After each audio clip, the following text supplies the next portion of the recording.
One of the great thrills in our lives comes when we gain knowledge about a subject for the first time. Suddenly, we see things we did not see before, patterns, links, why the world it is the way it is. Gaining expertise in any subject can fill you with the confidence that you can explain the world and even change the world. And this can lead to hubris. In fact, I have come to believe that there's a bell curve of arrogance in the arc of human learning. First, you know nothing, and you know that you know nothing. And for a while, your learning fills you with confidence. Just as you become full of new facts and ideas and frames, you also become full of yourself. And then, as you know even more, you realize that you know nothing. The world is complex, all explanations are simplistic stories, and all our certainties are built on shaky foundations. This is why I think that wisdom really amounts to humility, to accepting that you have so much more to know. And when learned people process this humility, people who have degrees and credentials and publications and papers, and yet accept that they will always be students, well, those are the kind of people I like to talk to on this show. And I'm sure you'll enjoy this episode as much as I did. Welcome to The Seen and the Unseen, our weekly podcast on economics, politics, and behavioral science. Please welcome your host, Amit Verma. Welcome to The Seen and the Unseen. My guest today is Josh Felman, an economist who graduated from Oxford, worked for the IMF for many years, played a key role in Indonesia's recovery during the East Asian economic crisis of 1997, worked on India and in India in various capacities for decades, and is today revered by every economist I know personally as a giant of the field. Josh and I share a dear mutual friend, Ajay Shah, who has been on the show many times, and Ajay set us up together. And I insisted that Ajay co-host this episode with me as he knows both Josh and his work so well. You will see the value this brought to our conversation, but Ajay, alas, had to leave midway through the episode. But this was a rocking conversation all the way through with a man and a thinker I think we can all learn a lot from. But before we get to the conversation, let's take a quick commercial break. Have you always wanted to be a writer but never quite gotten down to it? Well, I'd love to help you. Since April 2020, I've enjoyed teaching 27 cohorts of my online course, The Art of Clear Writing, and an online community has now sprung up of all my past students. We have workshops, a newsletter to showcase the work of students, and vibrant community interaction. In the course itself, through 4 webinars spread over 4 weekends, I share all I know about the craft and practice of clear writing. There are many exercises, much interaction, and a lovely and lively community at the end of it. The course costs rupees 10,000 plus GST or about $150. If you're interested, head on over to register at indiauncut.com/clearwriting. That's indiauncut.com/clearwriting. Being a good writer doesn't require God-given talent, just a willingness to work hard and a clear idea of what you need to do to refine your skills. I can help you. Josh and Ajay, welcome to The Seen and the Unseen. Thank you. Happy to be here as always. Yeah, so I want to, initially, obviously, in the first half, we spoke about how we'll explore Josh's life and get to know him a little better. And, typically what happens is when there's an economist in the public eye, people would have read your pieces, they would have seen your bio, IMF, and you've been in this committee, that committee. Pieces are all about economics. The impression people tend to have of economists is that they're boring people, right? But on your blog, you've made it a point to sort of say that, hey, you're a fun guy, you like fun. Various of your pieces, you mentioned Hindi films and you mentioned other entertainment and so on. So I want to start, before we get to sort of the chronological journey of how we got from baby Josh to adult Josh and so on, why don't I want to start by asking you, what do you do for fun? What do you do when you're not economicking as it? Oh dear, what a question to start with. Well, the most important thing that I don't know whether people should know about it, but that many people know about me is that I have a dog. So I get up in the morning and my dog also gets up in the morning, and before I can say, let's do economics, he says, no, let's go out for a walk. And a very long walk where we, may go into a river, may climb a mountain, may jump around. Maybe we meet lots of people and say hello to them. So that's the first thing I have to do every morning. Then when I actually get some time Josh, what is the name of the dog? Oh, very good question. The name of the dog is Alu. Alu. Okay. Yes. Now, of course, the next question you're going to ask is why? Why is the name of my dog Alu? And the answer is that he's a sort of tan dog. And when we first got him, he was a baby. And what he liked to do was just to sit in my lap for hours on end, something like a sack of potatoes. And he kind of looked like a potato. So, Alu. I was kind of hoping that you named him after Montek Singh Ahluwalia, but No. not that Alu. Yeah, which That would would be far too clever for me. No. yeah. But carry on. So the mornings is Yes. Alu. Mornings is Alu time. I should perhaps continue. When I was working at NIPFP, even after I went into work, Alu would insist on coming to work with me. And he would attend all the meetings, sitting on a chair. And when somebody made a very good point, Alu would nod his head. And then everyone in the room would feel very proud. I recommend this to everybody. The creativity levels go up and the stress levels go down when there is a dog in the office. So I think it's an absolutely brilliant idea to always have Alu. A nice dog like Alu should be there in every office. I'm not sure that's even a joke, because a dog being in the room would make people more warm and empathetic, I'm guessing. Yeah, no, it wasn't a joke. No, I'm not kidding at all. I think it's I have no absolutely true. doubt that stress levels go down and creativity levels go up. Yeah. Everybody's a little more willing to exercise their imagination in the presence of Alu. Yeah. And everyone would come by at NIPFP in the morning to say hello to Alu, and it worked out really, really well. The only problem was that Alu didn't like the NIPFP canteen. So at lunchtime, he would call for the driver, and he would go home for lunch. And then in the afternoon, I'd have to work without him. But, he was there in the mornings. I sense a graphic novel in this, The Adventures of Alu, the economist dog. Yeah. So what else? What else? I do a lot of reading. And since you're asking about non-economic things, non-economic reading, I read a lot of history, actually. Various things. I'm particularly, few years ago, I became extremely interested in the Byzantine Empire because absolutely nobody knew anything about the Byzantine Empire, and I decided that had to be corrected, at least on my part. And from that, I sort of moved into Roman history, and then I'm still very interested in Roman history. And then I also became interested in modern Italian history, particularly Mussolini. So I do a lot of that kind of reading. I do a lot of studies of art, reading about art, looking at paintings, going to museums, and this kind of thing pretty much takes up my day because I also have to fit in work around all this other stuff.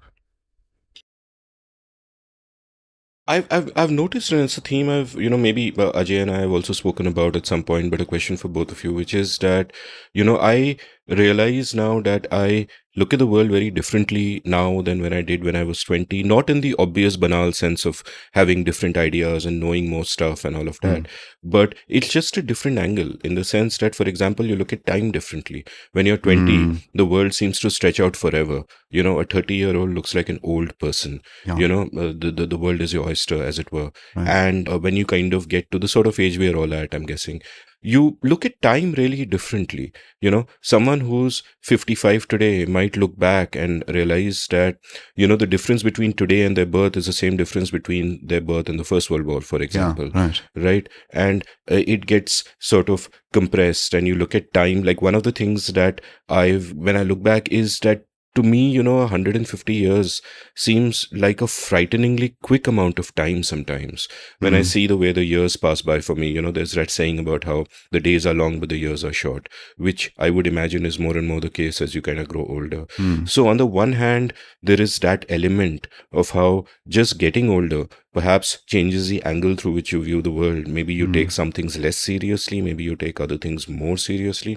And at the same time, another thing that I imagine would broaden the perspective and change the angle is reading widely, right? Like in any field, you can really divide the field into a vast majority of people who will not know anything outside their field, and a small minority of people who are still engaged and curious, and so they are into art, they are into all history, into the Byzantine Empire, all of those things.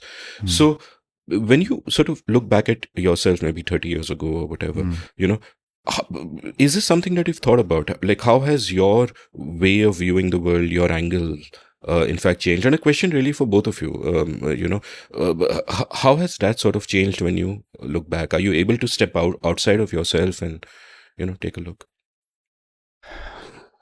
Let me answer that in two ways. I mean, in some respects, I haven't changed at all.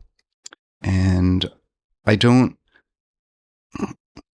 in some respects, I don't even see the distinction between studying Byzantium and studying art and studying economics and studying India. Because to me, these are all different ways of trying to get at the same question, which is the fundamental question, I think, that motivates all of us. How do we understand the world? How do we make sense of the world that we see? And you can get at that you can get at that question in so many different ways. But for example, to take a really obvious example to make my point a little bit clearer, if there's an Indian student who goes to the United States and he comes back and you ask him, well, what have you learned? The first thing he's going to say is, I learned a lot about India by going to the United States, because all these things which you never really thought about here, you suddenly realize are different in the United States, and then you start thinking about India. Why are things the way they are in India? And I by studying other societies, you learn more about the world that you see yourself.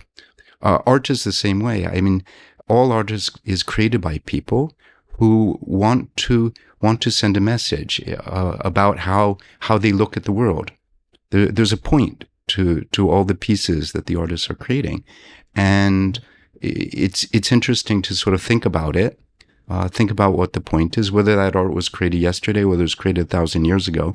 They're still trying to make a point, and sometimes you can learn about your own society by learning about the point that these people were trying to make. Now, to get on to your question about how my perspective has changed, without a doubt, and I think this is probably true of all of us, without a doubt, I'm much more humble than I used to be. When I was 20, I thought I understood the world. Other people were idiots. If the world just listened to me, then the world would be a perfect place. And of course, over time, you realize what rubbish that is. So a good milestone for every economist is the question, how old were you when you understood that it is an incredibly difficult thing being a finance minister? Yeah, that's right. So in my journey as an economist, for years and years, I had the idea that, look, I know how to fix it. And, if only I was finance minister, I would solve all the problems. And then there comes a date when you realize that, no, that is absolutely and incredibly wrong, that the world is very, very hard. And I have learned to feel empathy for every finance minister, that by God, what they do is hard. Yeah, that's right.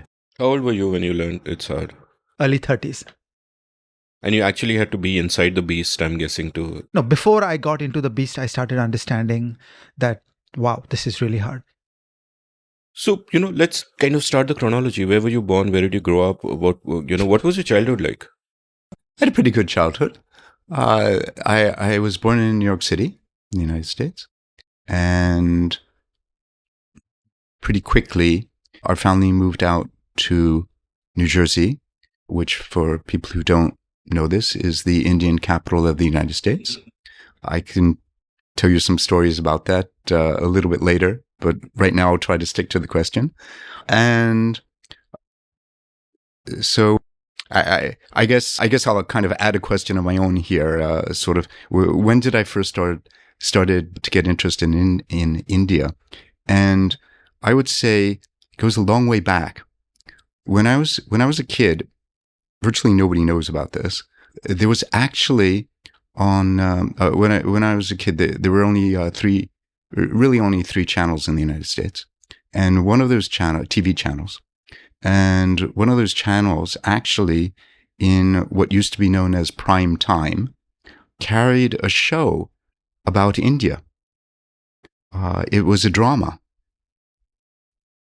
and the drama was about a little girl who became an orphan, and she was going around India on an elephant, to make it very exciting, to find her parents. Actually, no, she got separated from her parents, so she needed.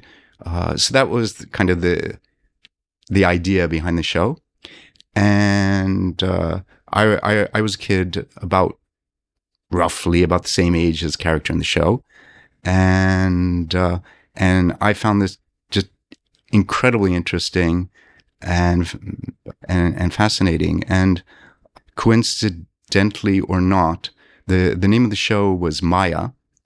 And when my first child was born, I named her Maya. So in that sense, you can say that my interest in India started very, very young. But that's kind of looking backward, and in an operational sense, my sense in India, my interest in India, really came much later, when I did my graduate work at Oxford University in the UK, which meant that I was a foreign student. And at that time, there were really only two groups of foreign students. Of course, as I'm sure most of your listeners know, if you're a foreign student, foreign students hang out together because they're foreigners. And so there are only two groups at Oxford. One was American, two large groups. One was American at that time, anyway. One was Americans, and the other was Indians.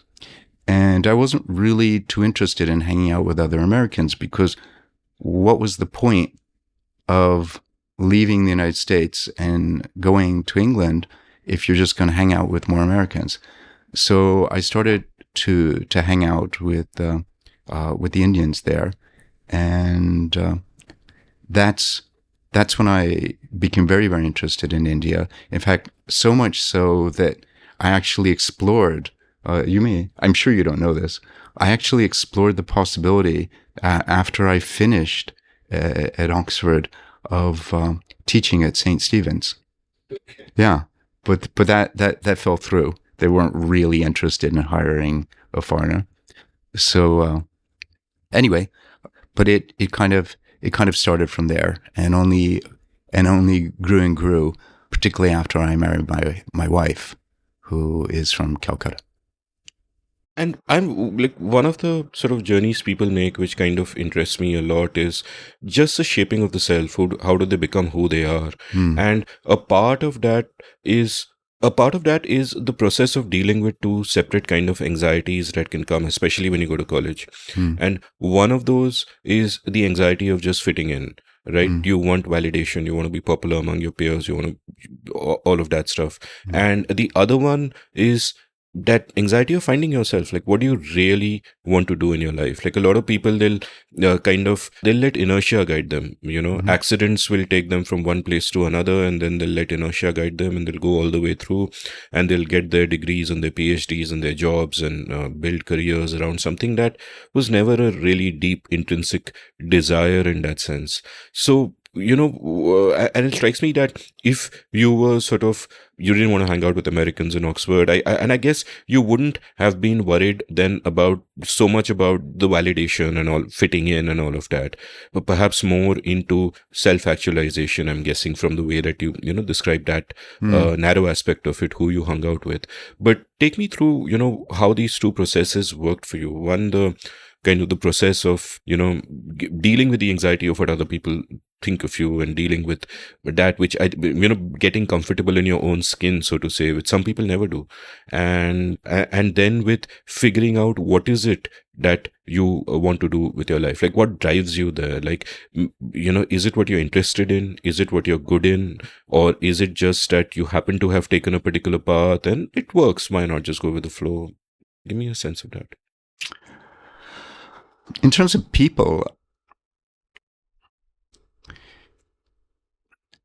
I never really had to worry about this, because you see, at Oxford, you have a bunch of British people who know that they are the future elite of their country, and they're on this path, and they know that if you're a foreigner, you're completely irrelevant. And so they weren't really interested in us meaning the foreign students. And so the path to being socially accepted wasn't there. So it wasn't something that I even could worry about.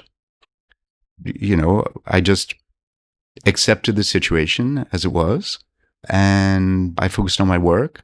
And you're describing it today in this analytical frame that, there is a British elite in the Oxford Political Economy and Philosophy program, PPE. The Oxford PPE. I mean, the joke is all the prime ministers have done PPE. And, Oxford not a PPE joke. is the best leadership track of the whole world. Yeah. Right. And they are sorted, and in a way they are playing that life. Yes, right. Okay? I mean, I experienced a bit of that at the early years at IIT, that the people knew that something very exciting is coming their way. Exactly. Is that how you would intellectualize it today, or did you equally understand it at that age?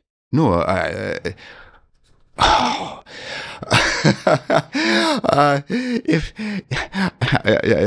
yes, I was made to understand it. I'll give you a small example. We had these rooms at university for the students to sit in. The rooms for the graduate students were called middle common rooms. So there's junior for the undergraduates, middle for the graduates, and then senior common room for the dons. And I was coming out of the middle common room one day, and there was this sort of well, and at the other end of the well, there was an opening onto the quad. So there were two people standing there looking outward to the quad. They didn't see me coming. And I overheard one say to the other, these are two British students, "I've never really met an American that I liked. Have you?" And I didn't know what to, I wanted to be swallowed by the ground, of course, right? And they turned to me and they looked at me and they said, "You're not American, are you?" And then, oh my God, I really wanted to be swallowed up by the ground. And I just said, yes. And then I scurried away. Well, they should have wanted to be swallowed up by the ground. No. They own the place. They own the place, right? We were just visiting. So, yes, I was made to understand this. And, the second part of the question, like, how do you figure out who you are and what you want to do in your life and so on and so forth? Like, I imagine for many of these British students who are doing the PPE, that itself is a kind of trap, right? Because they are so shaped by circumstances that you're born into you're born into relative affluence. You go there, you're doing the PPE, everybody you're a future elite of the country, and you know it, yes. right? Yes. And I imagine that much as it can, take away anxieties that others might suffer from, it is also a trap. It can also constrain you because, maybe there's a different kind of life you would have loved, which you no longer have access to because you've been put in a box. You're a certain kind of person and a certain kind of pressure. I feel that there is no greater burden than high potential. So each of these individuals is actually running on a treadmill, and it's not fun. It's not pleasant. Meaning, from the outside, in the modern hatred of the elite, it's easy to throw stones at that sense of certainty that, I've got a track, I've got a career, I've got the social networks through which I'm going to end up being elite. But it's actually a tremendous burden as well.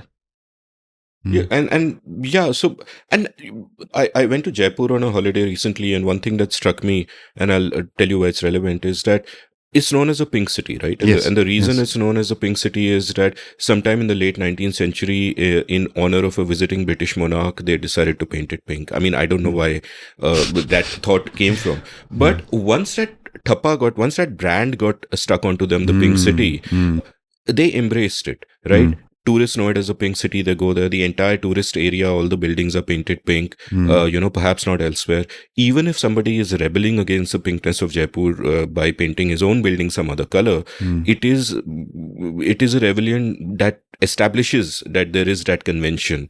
Right. And by embracing pink, by embracing its pinkness, what Jaipur therefore does is that it closes itself off from other possibilities where it could have gone in different directions and so on and so forth.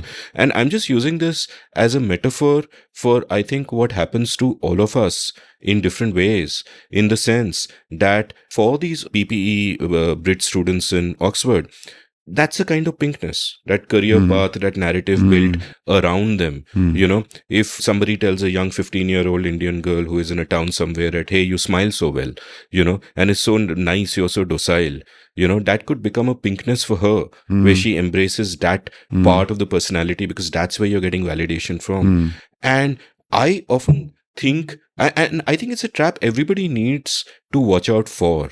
Because, you close yourself up to other possibilities when you let yourself be defined by one possibility. And that's kind of an aside. And I think all three of us would sort of have the distance to be able to look at ourselves that way and say that, okay, but so in that process of, the shaping of you, figuring out who you are, what you want to do, and then eventually, going on to do whatever you did, and you became an Asia specialist, and you're known as an India specialist as well, and we'll talk about those phases separately. But, tell me more about the defining of yourself. Was pinkness ever an issue? Was it difficult to become comfortable in your own skin and, be chilled out with what you are? How did that play itself out? I know exactly what you're talking about, not because it applies to me, but because, obviously I've seen it. There were some of the British people or Europeans whom I met at Oxford who did not succeed in a great way. And they were crushed by this because you're expected to make it big. And that's very, very difficult because, of course, it's difficult to make it big. And luckily, I never had that expectation. I come from quite an ordinary family. Nobody put any particular pressure on me to do anything. I was allowed to do whatever I wanted. Of course, I didn't. When I was in school, I didn't know what I wanted to do. And actually, but I can kind of tell you the moment when I took the path of economics, and I was coming home from school with another friend of mine, and my mother picked us both up in the car, and she was going to drive this other kid home, then me home, and so we were talking in the car, and he said to me, so when you get to university, what are you going to study? And I said, I don't know. And I said, what are you going to do? And then he proudly said, I'm going to study economics. So I said, what's that? And he said, well, it's a combination of history and maths. And I said, oh, wow, those were my two best subjects in school. Okay, all right. So when I got to university, I had to decide which courses I wanted to take, and then I remember this conversation, and I said, "Okay, I'll take an economics course." But I have to tell you, I didn't really pay too much attention to it, and Well, one day I came to class and the instructor announced that today was an exam day, and I hadn't paid any attention. I hadn't realized that there was going to be an exam that day, and I went into absolutely full panic. So he handed out the exams, and then I looked at it, and I thought maybe I had paid attention in class. I thought maybe I might have a chance of actually passing this. And so I filled it out. And then when I got it back, I got really good mark. And then I said, oh, okay, all right. So maybe this really is for me. Maybe it's destiny. And so I just kept going.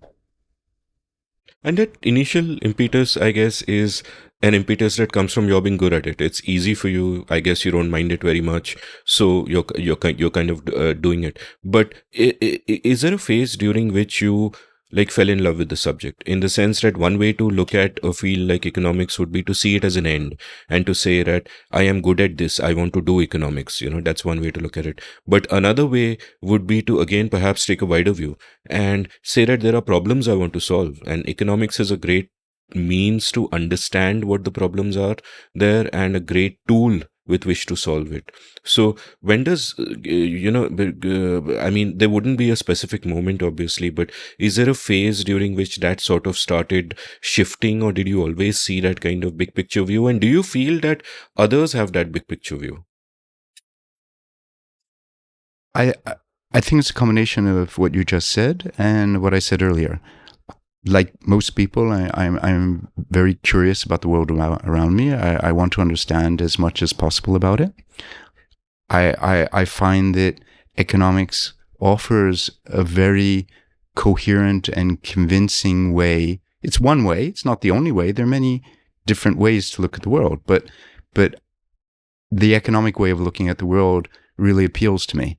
I find it interesting. I find it convincing, and then, yes, in terms of problems, when I was at university, was an extremely bad time in the world economically. And I wanted to unemployment was extremely high, inflation was extremely high, growth was extremely low, and I wanted to understand why. And can something be done about this? It seemed really, really important to me. It still seems important to me. And I'm guessing that would be late 70s in the way you describe it. Yeah. We're talking about early 80s, actually. Yeah. And Ajay, is that something that you've also noticed, that a lot of people don't seem to have that native curiosity which you would imagine, that they're on a track and they're continuing down that track, and that native curiosity is in there. Like one of your laments which really resonated with me in the past on a slightly tangential subject is about how, a lot of fine minds are lost to academia because they don't engage enough with the real world as you guys do. And therefore they're lost to academia and they're playing that circle jerk game. Not your words, obviously my words, but they're playing that little kind of game. But do you think that there's a fundamental sort of situation where most people in most professions are just going through the motions, and that quality of curiosity becomes really important if you want to have an impact on the world? Oh, absolutely. The really, really difficult puzzle is, why do some people wake up and, in a way, some people are slumbering and some people wake up, and I don't know how to industrialize these things. So I have always settled on a more artisanal approach that, each of us, we talk to 16 people in our life, and we try to help those 16 people think more about the world. And I am the beneficiary of Josh. I'm one of the people that Josh has talked to, and that has helped wake me up. When I hear your story about that economics exam, I just hate it, because it is dumb luck that at that right time, that right teacher was there, and that one exam was there, and it terrifies me about the randomness and correspondingly the wastage of talent that is happening around all this. So for instance, I've always thought that girls and STEM is just a failure of those early years. that if we just get some of those conversations right, if we get the emotional structure around girls right, there is absolutely nothing holding girls back from STEM subjects. So this, the way boys instinctively grow up into solving maths puzzles and programming and girls don't. I just think it's about the way we've created a society around them, and it's truly wrong. So I'm a great skeptic about all formal education because I think it wastes so much talent. I think most of us are born gifted and we just fail to unwrap our gifts given the way the world is organized. Mm-hmm. Yeah, when looking back at my life, I've always wrestled with this question, right? How much of this was just dumb luck and randomness, and how much of this was inevitable, given sort of some deep intrinsic nature of me. And I go back and forth on this question all the time. I'll give you another example. If you had to pick one reason why I joined the IMF, it was because Britain had an IMF program. And so everyone was talking about this. And I never heard of the IMF. And so I wanted to know, what is this all about? And then it seemed really interesting to me. So, but, one could make the exact opposite argument, that if I had not found economics an interesting and convincing way of looking at the world, I would have stopped, even if I was good at it. So maybe there was something sort of deep down intrinsic in me that led me to where I am today. I don't know. Yeah, I mean, if you look at the role of circumstance, maybe when your mom was giving you a lift, and if the kid in the car had said something else and not economics, exactly, right. Who knows? I want to be a basketball player, and well, I don't think that would have happened. Yeah, but yeah. Right. So here's another question sparked off from something you said, Ajay, about how the conventional ways of thinking about these fields and thinking about gender roles can just lead to this cascade where there aren't enough girls in STEM, and it's not because they can't be good at STEM, but it's a vicious circle that's kind of happened, and equally you could have a virtuous cycle. And what I wonder is that, and I see this across many other fields, where I see that the mainstream and the mainstream way of doing things is gradually crumbling because it was shaped by a response to constraints that once existed and now no longer necessarily do. For example, if you look at it in the media, if you wanted to write once upon a time, you don't have the tools of production open to you. If you're in the 80s or the 90s, you have to go to a gatekeeper. If I want to write an article, I have to, go to a gatekeeper in a mainstream newspaper, and, and their model is that they are aggregating eyeballs, selling it to advertisers, giving me a pittance of that. There's no direct way for me to reach people, so on and so forth. And all of that is a result of scarcities that no longer exist. Today, we have the tools of production. We are not bound to a particular format, like an article is 800 words, a book is 100,000, and there's nothing else. A filmmaker is not bound by, making a 22-minute thing for television or a 90-minute film for Hollywood. A musician, the conventions of the 3-minute song or the 40-minute album came about because of physical constraints, and those no longer exist. And everywhere they're kind of crumbling. I would say maybe perhaps even in the sense of nation states, that whole concept is also becoming a little more fluid because of globalization and technology and all of those things. So I see across, whether it's a creator economy, whether it's media, it feels to me that an old way of ordering the world or ordering that profession is no longer relevant, but nothing new has really come to take its place. And I'm just wondering if, what you said, Ajay, that it's also kind of true of that, in the sense that earlier, and I think that's true of education also. Like, nothing I learned was really from the formal education system, partly because I'm not as well educated as you guys. But I think for most people in India, it would be true. You've really learned nothing in school and college, and maybe if you went abroad to a good place, or if you went to the IITs or whatever. But for most people, all your learning is elsewhere. that mainstream system is completely irrelevant, and therefore if that mainstream setup is irrelevant, then the question of women in STEM also becomes sort of a different question now in modern times, because people can go online and they can just follow their interests. And if you're interested in math, you can watch one math video on YouTube and you can enter a rabbit hole and you can watch like 50 others, and you can choose your directions in a different way. You have access to communities of choice rather than communities of circumstance. And our generation, in a sense, is that transitional generation which managed to sort of move to that point. So, what are your kind of thoughts on all of this?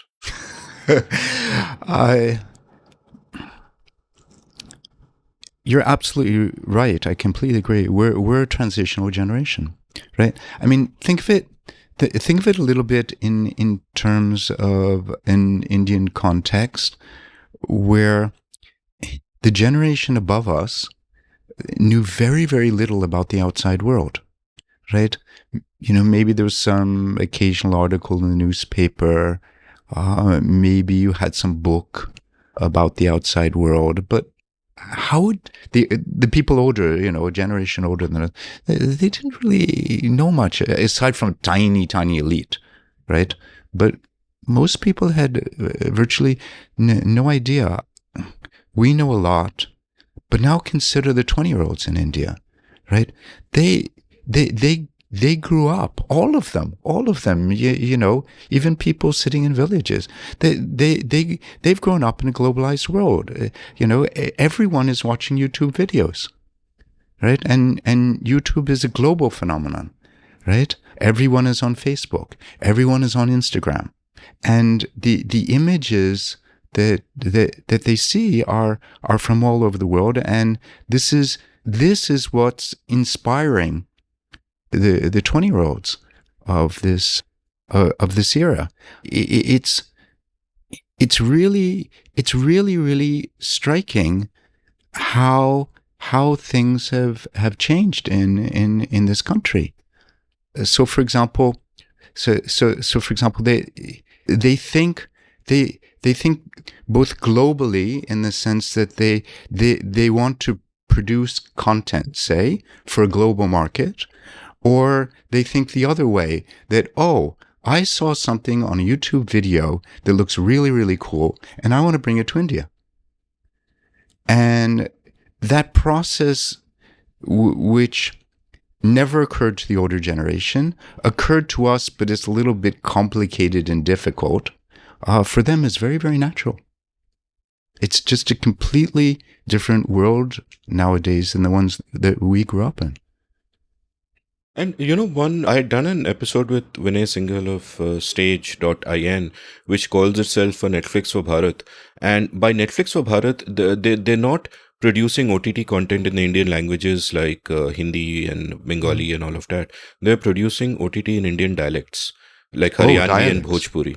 Now, that is mind-blowing to me, and it was a revelation to kind of figure that out, because my impression always was that there is a homogenizing effect that happens with progress. Cities have languages, every dialects exist outside of that. Obviously, we are urbanizing, and that's a damn good thing. Now, whenever you go to a city, there is pressure on you to speak the dominant language.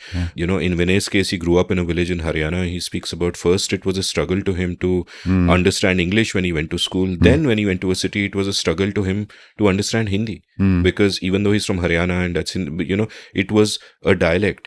And one would imagine that, alas, that is one of the one of the side effects of progress and growth and all of that you go to cities and this homogenizing stuff happens. But now I'm beginning to find that there is a move in the other direction also, where individuals get empowered to keep their microcultures alive. And so he does content in Bhojpuri, Haryanvi, and I think they've added a third language now.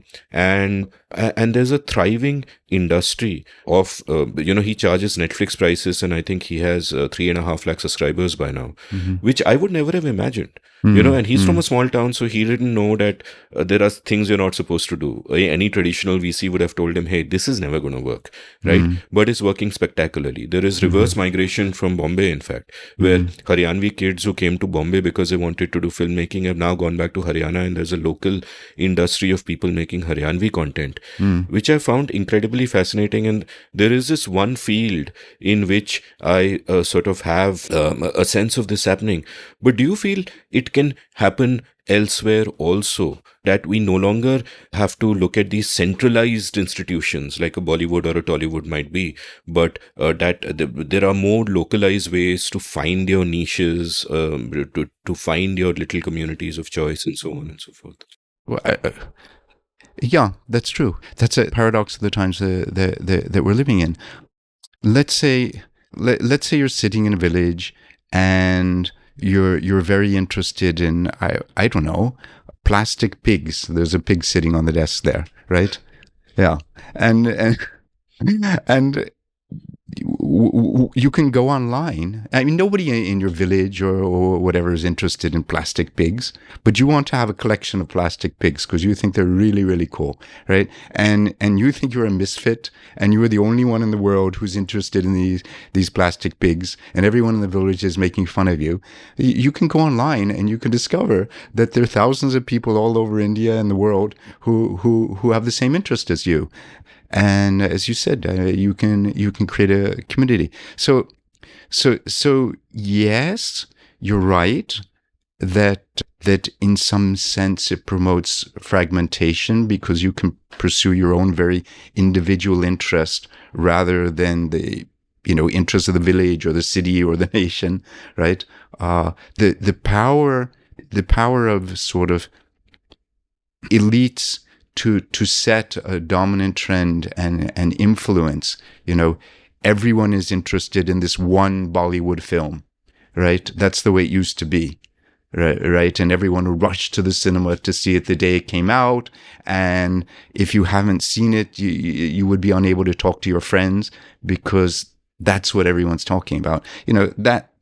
Yes, that era is gone, But equally, to go back to my earlier point, if you're interested in plastic pigs, you are not defined by the boundaries of your village anymore.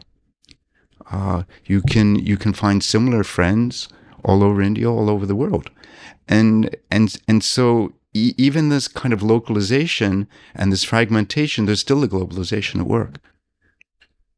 Beautiful. And so here's a further question for both of you, and I'll kind of take the focus on the economics profession right now. Earlier you spoke about the economic way of thinking, and that's become a popular phrase you'll hear from people who are not economists as well now, partly because you had the popular economics successes of the last 20 years, like your Freakonomics and Tim Harford's columns and books and so on and so forth.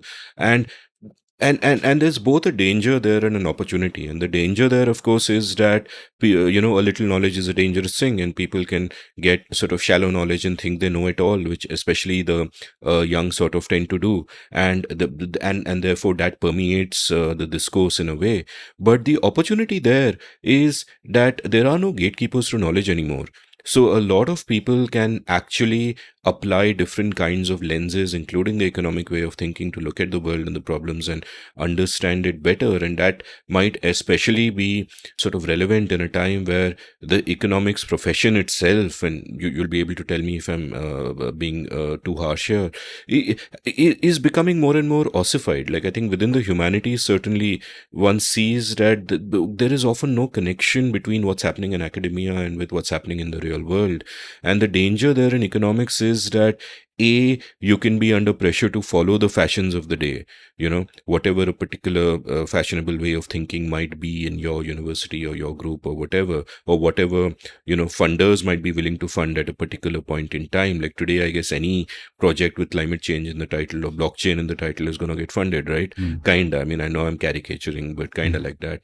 So What do you feel about this democratization? Because on the one hand, you are an expert who's, got the degrees, done the work, and it must be weird for you to randomly come across somebody on Twitter correcting you and saying some half-baked nonsense. I don't know if that happens to you. But on the other hand, as someone who wants the whole world to think better, to understand the world better, it must also be delightful that there are more people getting into that. So, what do you think about? Then it's for both of you again. Yeah. Actually, I'd like to hear Ajay first. So I think that there is a very interesting question about the zone of generality. So what is general and what is local? And I think that the line is different in different disciplines. So physics is universal. The properties of a plastic pig are the same everywhere. So, the behavior of atoms and how they vibrate. I got to point out that I read a while back that tomato juice is really popular on planes and not on the ground because your taste buds at that altitude taste it differently and it tastes better. But but leaving that aside. But at every lat long in the world, the same phenomenon will unfold. Yeah. So in the STEM world, there is really a reasonably flat world of global knowledge. We all partake of that, and the creators build into that. And there, some of the old established institutional arrangements have worked relatively well. I can spend a lot of time arguing about the innovation system and how the innovation system has gone wrong. But what's unique and different and difficult about understanding human beings and human societies and human institutions is that you don't get that level of generality. So each place is different. Each place has its own data sets and its own mysteries and its own empirical regularities. So the transplantation doesn't work very well. So I remember once there was an economist who said to me that there was a paper in Indonesia, Josh's favorite country, where there was a natural experiment involving local governments controlling construction of roads versus the central government controlling the construction of roads. And X had worked. I don't even remember which. And that person laid claim that therefore this is true universally. And that's not a fair way to think about it because there is so much subtlety and detail in the precise design of how power is shared between a union government and a state government and a local government, and what are the checks and balances, and what is the social context in which road building is done at a village level versus controlled by a state government versus run by an NHAI. So this stuff is not portable. You can't take knowledge from Indonesia and transport it to India. And yet, Josh and you and I are card-carrying economists in that we would argue that there is something universal, which is called an economist's way of thinking. So I just want to say that there is something glorious and universal about economics. And yet, how we think about a world that we are placed in and the questions that surround us, we have to constantly challenge ourselves about the extent to which generalizations are supported. What the methodology of science folk will call external validity. That yes, one paper is right in its tiny context. It had better be right. I mean, a good paper is correct in its tiny context. What knowledge can I take away from that? And my sense is that a lot of the global academic economics, a lot of the American academic economics was too quick to assume that what works in the United States works everywhere. And I think all of us today would push back and say that because the US SEC did something and it was well studied and it had X outcomes, that doesn't mean it will port to an India SEBI setting. And the puzzle for all of us is to find that correct mixture of partly being grounded in some timeless principles, but partly being extremely particular and extremely local. And when I think of India, I actually think things don't even port within India, meaning Bombay is different from Pune, is different from Patna. And, we've got to constantly challenge ourselves that what's the phenomenon that I'm examining? What's the evidence? What kind of theoretical constructs would be useful to analyze this phenomenon in front of us? And how do we draw these lines? And I think that the incentives and the credentialism and the machinery of economics does not do justice to this question. So in economics, you just got to get a paper in the AER and you are correct. And I think we've lost a certain amount of the subtlety and the debate. And very often the voices in Pune and Patna are just being crushed. Whereas actually there needs to be a lot more respect for local knowledge all over the country. Of course, I would agree. I mean, your original question was really about the limits of academic economics, and partly this is a sort of function of getting older, right? And your perspective shifting, right? When you're 20 years old and you're in university, you're in awe of these teachers because they're so clever and they seem to have figured everything out. And so all you really need to do is ape them, memorize what they had to say, and then ape their methods. And then surely the world will be a perfect place. And as you get older, you realize, well, it's not really true. That a lot of these papers come about because these people have ideas, and then they find the data to support their ideas. As someone once said, they torture the data until it confesses. And also, as you were saying, fashions sweep the world, and people play into those fashions. If people are convinced about climate change, well, why not do a paper showing that climate change is going to affect X in a really, really big way? May be true, maybe not be true, but you can really get a lot of attention if you publish such a paper, right? Whereas, for example, if you say that climate change will not affect Delhi, whatever, that paper is just going to be ignored. That's not a helpful paper. So yeah, that happens in academics. But even so, the fundamental, as I said, as a sort of framework for looking at the world, I find economics an extremely useful framework. And then, as you were saying, the task is to figure out how to go from that broad, very, very broad framework to the actual problem at hand that you're trying to solve. And that is extremely difficult. That requires a lot of experience, a lot of knowledge, and a tremendous amount of judgment. It's really, really difficult. And to go back to what you were saying earlier, it's really, really annoying when people who think they know it all start criticizing you just because what your conclusion is not in line with their prejudices. And we can go into that, because this is a big problem, not only for people who aren't intelligent, but for intelligent people. A lot of people use their intelligence in service of some particular goal, which may not have nothing to do with the search for the truth. And it's a big problem. There's a great essay I linked from the show notes by Gurvinder Bhogal, very interesting thinker I discovered through Twitter, about why intelligent people are drawn to bad ideas, and a lot of sort of insights there. And let's talk about the discourse a bit, since you kind of brought it up. Like, I think that among the problems with the discourse, of course, is that, you only get heard and amplified if you are expressing something with certainty. And the world, of course, is complex. Most certainties need to be sort of nuanced or caveated or whatever.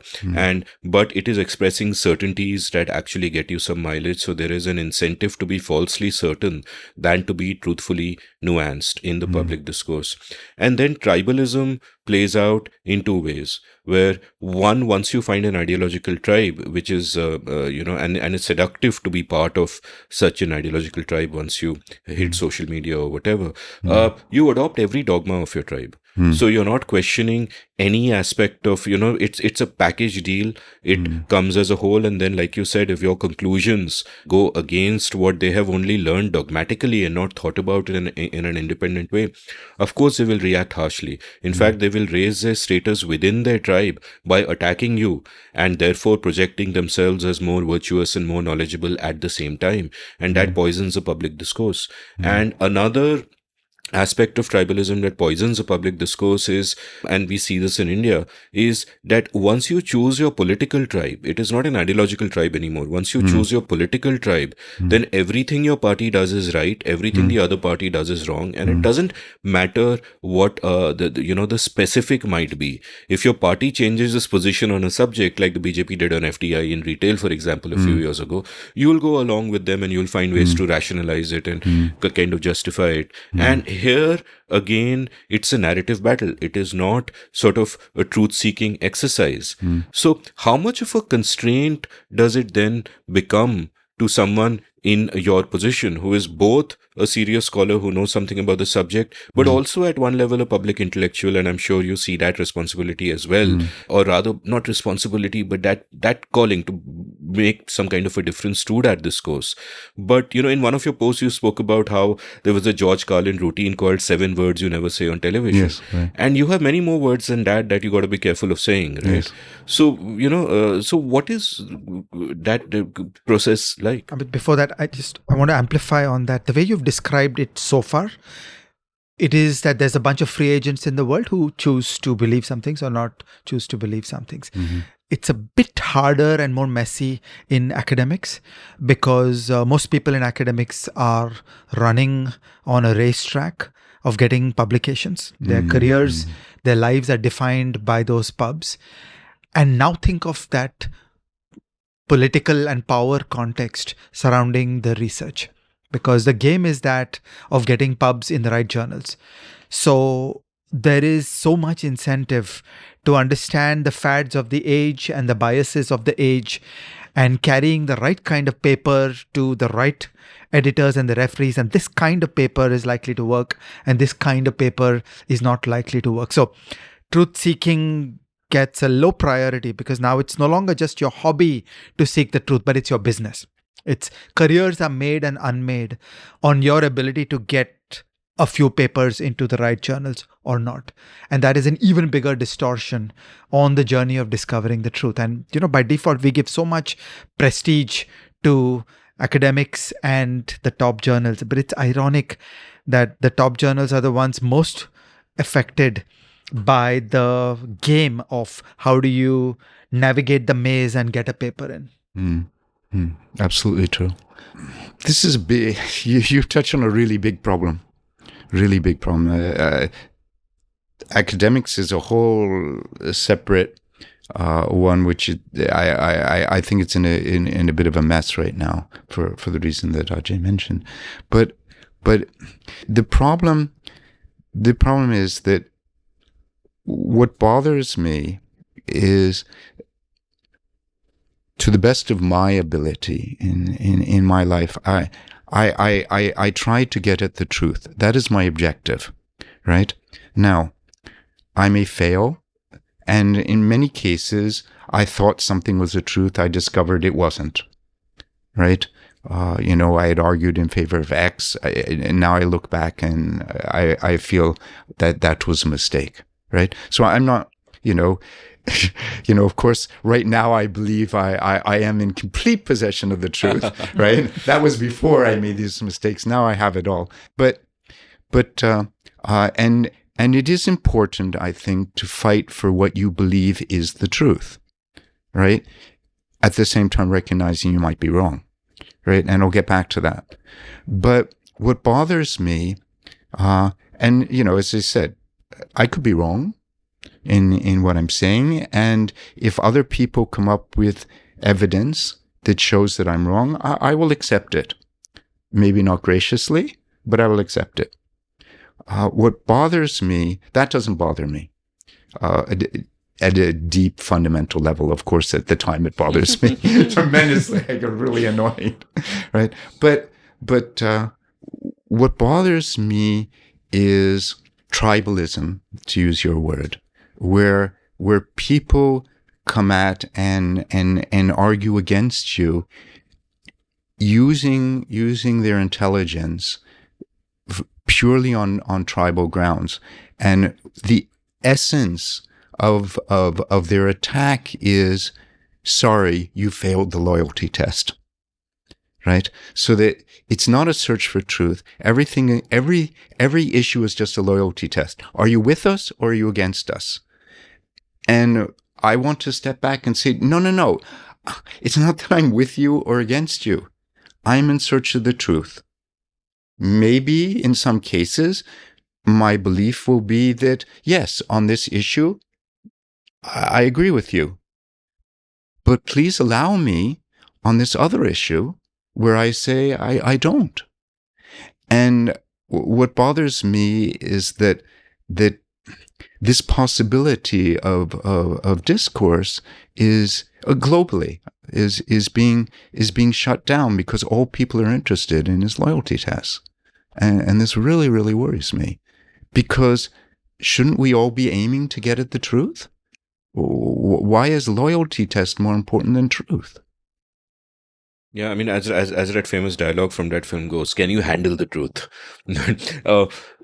So, let's sort of get back to your kind of your career track, as it were. You've done your thing at Oxford, and how did IMF happen? You mentioned it was a sort of an accidental kind of thing, but take me through that process and what you did there and how did it shape you, in the sense that obviously if you weren't there, you'd be somewhere else doing something else and perhaps, becoming a different kind of person.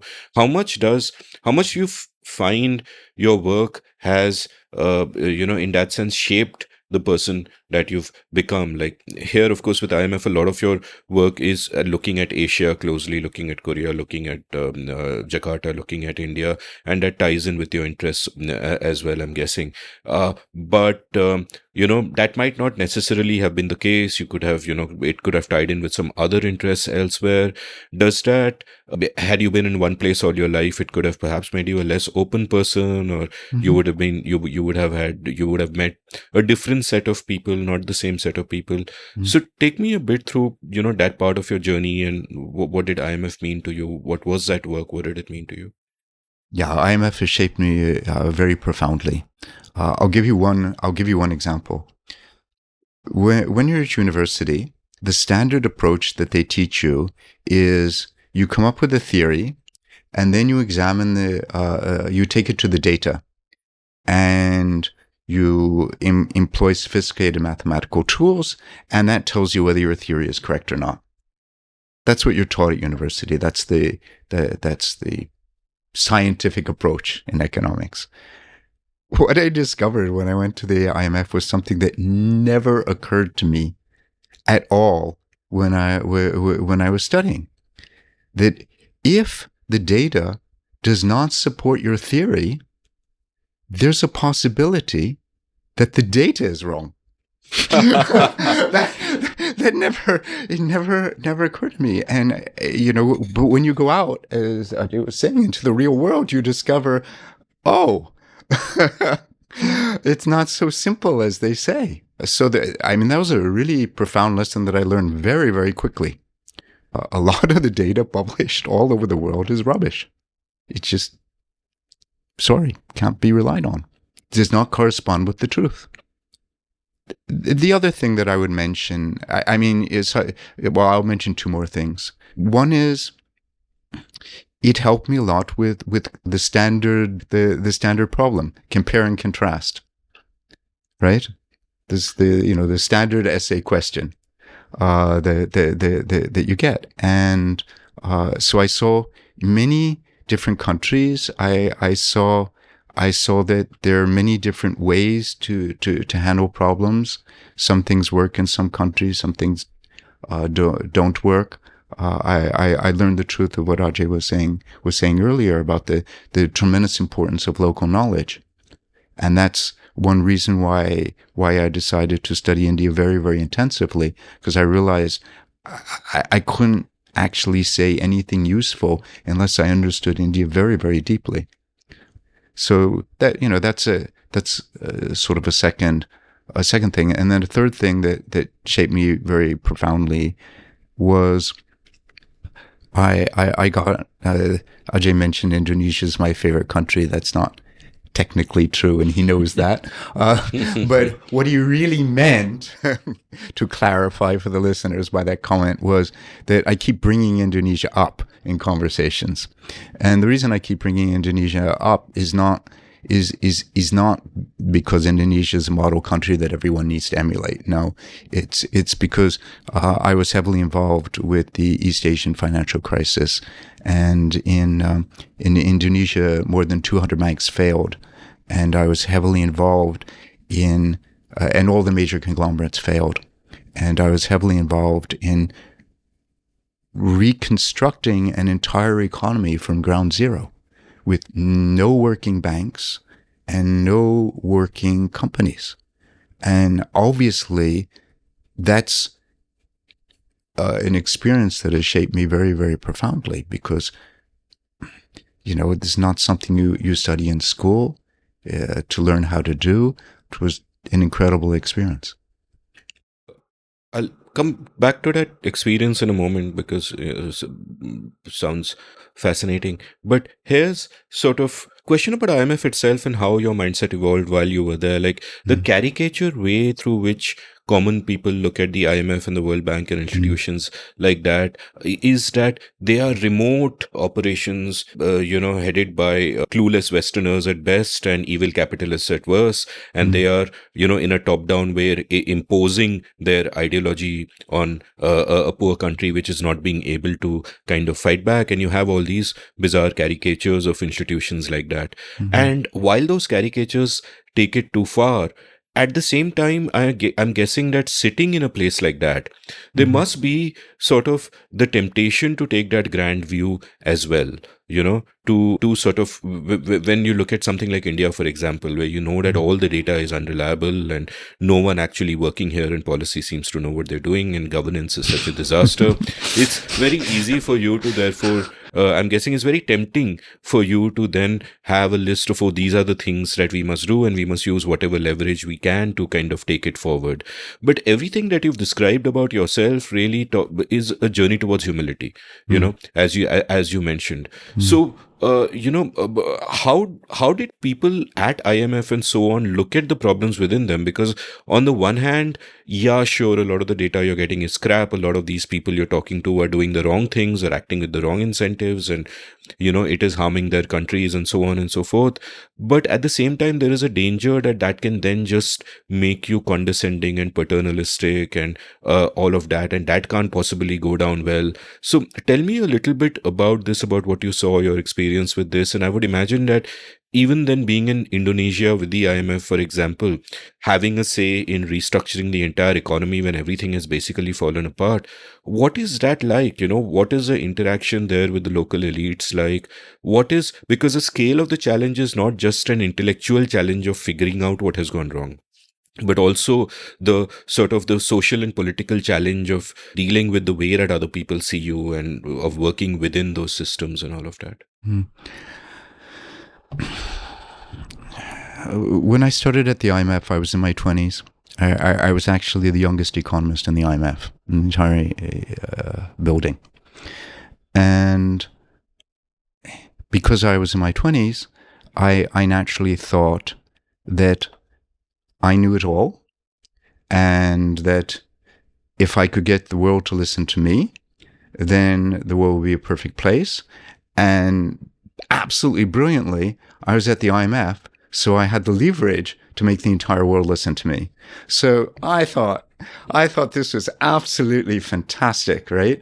And, I would be spending the rest of my life with people coming up to me from all over the world, thanking me for my great contributions to mankind. And I was really looking forward to this. Didn't take very long till I was disabused of this notion. First, as you said, the rest of the world does not thank you. They have a very jaundiced view of the IMF.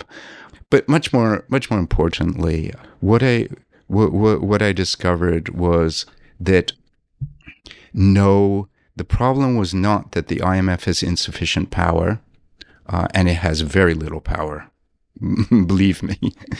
The problem is more that, as Ajay was saying, as you were saying, there's limits to how much someone sitting far away can advise a country. What I decided was that two things. That the best that I could do sitting in Washington, which is the headquarters of the IMF, was to intervene in policy debates that already existed within the country on the side that I thought was right. It wasn't to go in and say, oh, you guys are a bunch of idiots. This is what needs to be done. I don't understand why you haven't figured this out for yourself. No, it was, okay, I hear the two arguments that are going on in this country right now. And if you ask my advice as a neutral outsider, I think this one is the correct argument, right?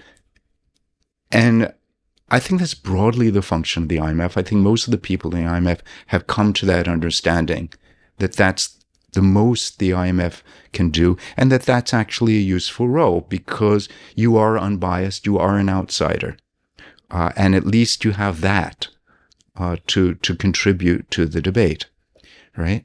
The second thing, but then I grew dissatisfied with this, and I came.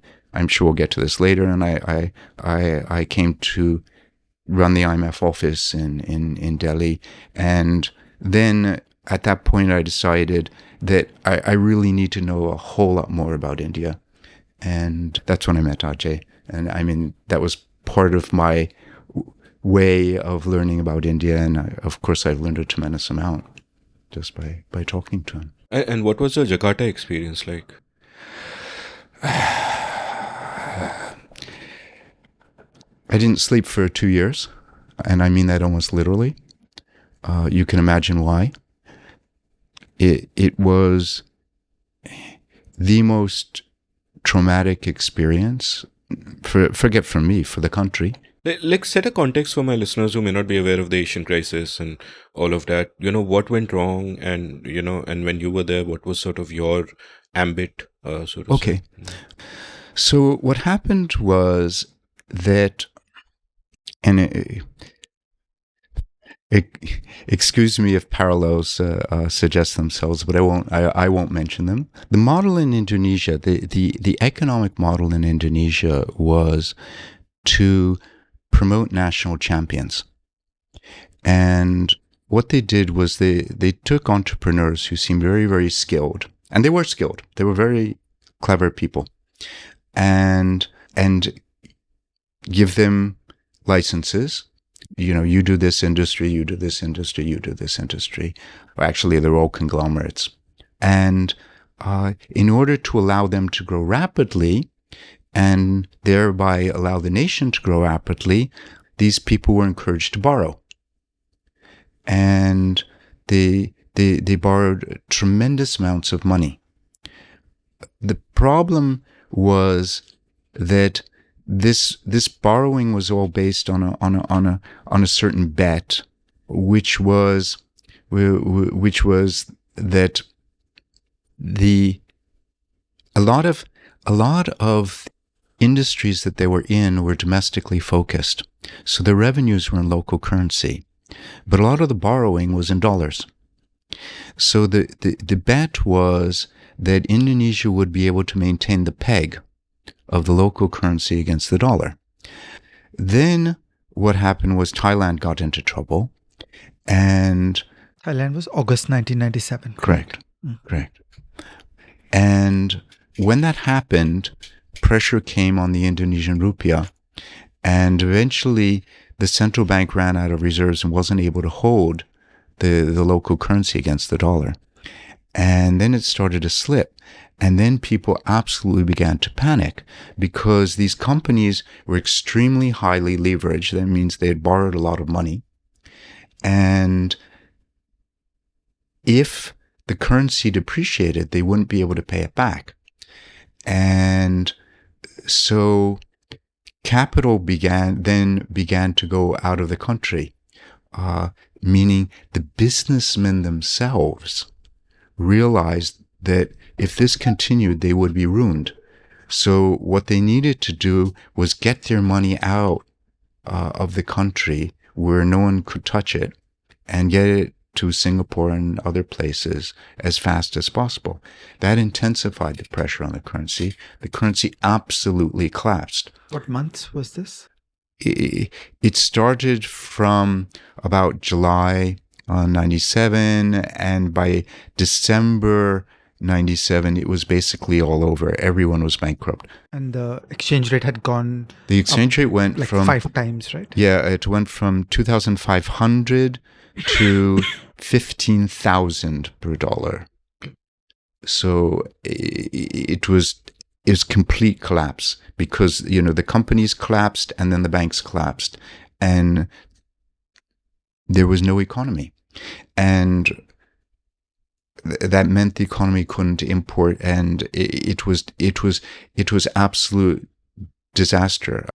So, Josh, you've told me a nice idea, which I've used many times, which is that if you have a gigantic earthquake in Bombay, yes, what do you do next? And his point has been the first thing you want to get going is the financial sector, because finance will fund everything else. So you want to rebuild the entire city, that requires finance. So when you get this devastation, the first piece that has to come, the primal force in every economy, is finance. You've got to get finance up and running, and then it will get everything else up and running. exactly. I'm sure Yes. that's a fair description of Indonesia. So that was our initial focus. We had to find ways to get the banks up and running, and it was a kind of it was a race against time. I don't know whether if I can be permitted to give a sort of somewhat indelicate story, which you can edit out if it's too indelicate. The more indelicate it is, the more certain it is to stay in. Okay, well, just to this. Most people in this world have not experienced what I'm talking about. So to make it concrete, one day I was at the central bank. That's where my office was. And one day the central bank deputy governor, who was a woman, came into office crying. And we asked her, what's wrong? And she said, I went to the store today and there were no sanitary products because Indonesia had no cash. It could not import the raw materials to make them. It could not import the product. There wasn't anything. That's what the crisis meant, right? That the central bank governor was reduced to this, right? It was, you cannot imagine how horrible it was, right? So, and we were under tremendous pressure to fix it and fix it fast. And that's why, as I said, basically we could not sleep. We used to have a joke at the central bank, late at night, we'd be working there and, some guy would meet you and he said, so you're a member of the nightclub too. Because, this is all we could do, like joke about the situation, but we knew we had to do it. People were depending on us. In more recent times, many people in India have watched the economic crisis in Sri Lanka, in Pakistan. Right. Okay. There's a bit of that. And I think Jeffrey Sachs has this nice way of characterizing it, that the entire society comes unhinged. Just basic things completely stop working. It's a collapse of civilization as you know it. And for people like me who have never experienced that, it's really difficult to even imagine a world where the economy breaks down like that. And in a sense, I think it's a sign of great progress that people like us are Are people who've never experienced that, because all through human history, you've seen breakdowns all the time, you've seen shortages and scarcities all the time, and we just take this beautiful standard of living that even people like us have. Of course, we are among the very privileged elites in India, but we even take this sort of Although there, let me recommend a book to you. It's a very short book, very easy to read. It's by an academic at Oxford named Brian Ward Perkins, and the short title is a bit longer. Is The End of Civilization, and in the year 410, the Roman Empire started to fall apart, and they had to withdraw their troops from Britain. And he describes what happened and how a civilization that was so prosperous can fall apart in no time at all. And it's, as you said, it's not something that you think about could happen. In Indonesia, they never imagined. Indonesia has long been a very prosperous country with a relatively high per capita income. It never occurred to them in a million years that anything like this could happen. But rarely it does, and it's just shocking what can happen. And what did you do there then? What was sort of your role? I mean, apart from not sleep. Oh, it's very hard to explain, because you can't swan around and say, I was the one who single-handedly did X. No, of course not. It never happens like that in the real world. There was a team of people who worked to put the economy back on its feet. I was part of that team. Right? I don't want to single out any particular contribution by myself, but we had to come up we had to come up with a strategy for doing this. And as Ajay said, I mean, okay, so we realized quickly the first thing we couldn't do everything at once. The first thing to do was to focus on the banks. And then within the banks, you needed to figure out sort of which ones should we just forget about, right? Just too hopeless. Just let them go. Which banks should we inject some money into and save and let them remain in private hands, essentially? Which ones should the government just take over? Right? So it was a sort of gradual process of coming up with those sound like deeply political questions. Yes. Each of the powerful businessmen who have taken loans from a certain bank or control a certain bank would be moving every lever of power trying to influence those decisions. It must have been a nightmare of trying to solve this in a hurry under horrendous levels of political complexity. Exactly. And that's why I mentioned, I mean, it sounds like something you can decide in 5 minutes. It was not. I mean, first you had to amass data. You had to truly understand the position of the banks, which in a crisis is not easy at all. And the banks have no incentive to give you correct information. And what was correct yesterday may not be correct today. And then there were huge political pressures. This is a very, very difficult process. So you can describe it in a way that makes it sound very simple and easy. It was not. When Monte Ahluwalia was at the Independent Evaluation Office at the IMF, I think one of the first reports that he worked on was a review of the Korean program in 1997, 1998.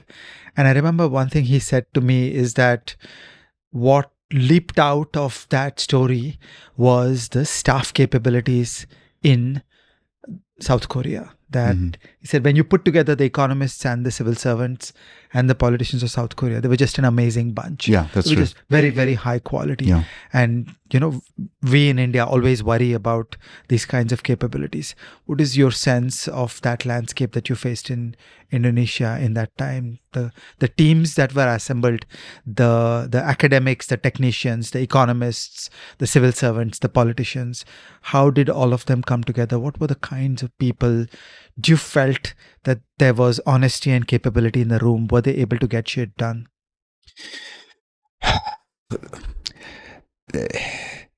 This was a big problem in Indonesia. Some of it was understandable. Obviously, they had no idea what to do because they had never faced a crisis like this before. That is clearly understandable. But some of it was that the state had operated under some very, very simple rules for 30 years. Keep the budget balanced. Don't borrow anything. Let the private sector run the country. Don't have the government meddle in anything. Peg the exchange rate.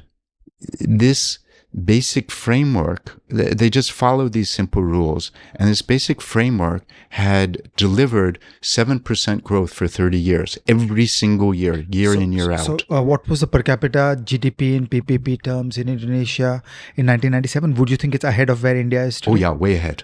Okay, so you're talking about a country more prosperous than India having this kind of catastrophe. Yeah. Okay, That's so right. for all of us, our mental model should not be some helpless, poor country. This is a country with an economic complexity and capability that is superior to where we are in India today. Okay, that's right. Go on. That's right. Absolutely. Yes, I should have mentioned this. But the government itself had done extremely well just following a very simple playbook. And so as far as they were concerned, they didn't need to learn anything more sophisticated than that because, hey, it was working. But this whole, choosing national champions and doing all of that, which you're right, does have parallels, was in a sense a digression away from it or a perversion of this, right? I would say it was one aspect of the model that they hadn't paid attention to, which turned to be their undoing. It worked really well until it didn't. I want to comment on the problem of things that work well for 30 years. Okay, we in India have had a good run from 1991 to 2011. In those 20 years, we got the best growth episode in India's history ever. But I also saw late in that journey, there was a lot of cockiness. There was a lot of complacence. There was sort of a lack of critical thinking because you've got people who've spent from age 30 to age 50 in that paradise of high Indian economic growth. Yeah. And it becomes a part of you just assume it's going to continue. It becomes a part of my identity. It becomes a part of who I am. My entire self-esteem, my stand before the world is, I did this. I am part of this machine. We have delivered such great prosperity. So I fear that there is this curse of economic success, that it becomes hard to question things when they work well for so long. Yeah, that's right. It becomes a kind of pinkness till it's bleeding red. Yeah, there you go. Right. Yeah, it becomes a kind of pinkness. It's orthodoxy, it's dogma. I've had the scene of famous people say that we in India have figured everything out because our growth rate is higher than that of the United States. Yeah. So growth rate for 20 years. Now we're a dirt poor country, but the fact that for 20 years we got a growth rate that was higher than that of the United States was seen as the absolute truth, that therefore we know what to do and we are right in all aspects of what we do. Yeah, exactly. Yeah, it breeds complacency, it breeds arrogance, and so they were completely they literally became paralyzed. They just didn't know what to do. And that was a big problem because while IMF had great experience in dealing with crises, first, no one had ever seen a crisis like this, but the other was, where was the domain knowledge that Ajay was talking about? That's what they should have contributed, but they didn't have it. They equal to the IMF. No, they meaning the Indonesian officials. So they needed to assemble those teams. Okay, so again, I'm reminded of 2008 that, I think that the Indian Ministry of Finance did a good job of the collaboration between RBI, SEBI, and MOF, Right. and also Yeah, right. assembling the right capabilities and skills from outside, both the economists and the practitioners. Right. And that whole thing came together, and Yeah. there was an ability to bring knowledge on the table rapidly. So, if there was an incipient run on a certain bank, literally within 12 hours, there was a fair situational awareness about what was going on and so on. I think these are the hallmarks of how one can diffuse these problems. Right. Ajay, does assembling this kind of talent when a crisis comes, does it also depend on having played the long game earlier and actually having that kind of talent available to begin Absolutely. with? So it takes years to build those teams, to build those institutions, to build the safety and the confidence where there are individuals who've just chipped away at developing specialized knowledge. And then when that moment comes, there are people who are ready with that knowledge. And, he'll tell us more about that. Yeah. Yeah. And also, this is not relevant for Indonesia, but a very, very key point is if there are people in this country with domain knowledge, you have to be humble enough to tap them and not say thanks, we'll do everything ourselves. Right? This is really, really critical. On that note, let's take a quick lunch break and we'll come back after a few minutes. Long before I was a podcaster, I was a writer. In fact, chances are that many of you first heard of me because of my blog India Uncut, which was active between 2003 and 2009 and became somewhat popular at the time. I loved the freedom the form gave me, and I feel I was shaped by it in many ways. I exercised my writing muscle every day and was forced to think about many different things because I wrote about many different things. Well, that phase in my life ended for various reasons, and now it is time to revive it. Only now I'm doing it through a newsletter. I have started the India Uncut newsletter at indiauncut.substack.com, where I will write regularly about whatever catches my fancy. I'll write about some of the themes I cover in this podcast and about much else. So please do head on over to indiauncut.substack.com and subscribe. It is free. Once you sign up, each new installment that I write will land up in your email inbox. You don't need to go anywhere. So subscribe now for free. The India Uncut newsletter at indiauncut.substack.com. Thank you. Welcome back to The Seen and the Unseen. I'm Ajay Shah. I'm co-hosting this episode along with Amit Verma, and our guest is Josh Felman. Josh, let's get back to the Indonesia story. Sure. I was just thinking about the devastation that you describe, where the non-financial firms have borrowed overseas, the exchange rate has gone up by 5x. So all the balance sheets are broken. So all the banks are bankrupt. So the economy is paralyzed, and, elementary consumer goods have vanished from the stores. And you were describing an economics team of many people who had to put Humpty Dumpty together again. I was just trying to apply myself into that environment. There would be interests on the table. There would be very rich businessmen who own those non-financial firms which have gone bankrupt. There would be businessmen who own those banks. There would be deep connections between them and the political bureaucratic system. They would all want an IMF program to bring money in to bail them out. And because there is never enough money, there would be jostling around who grabs the money.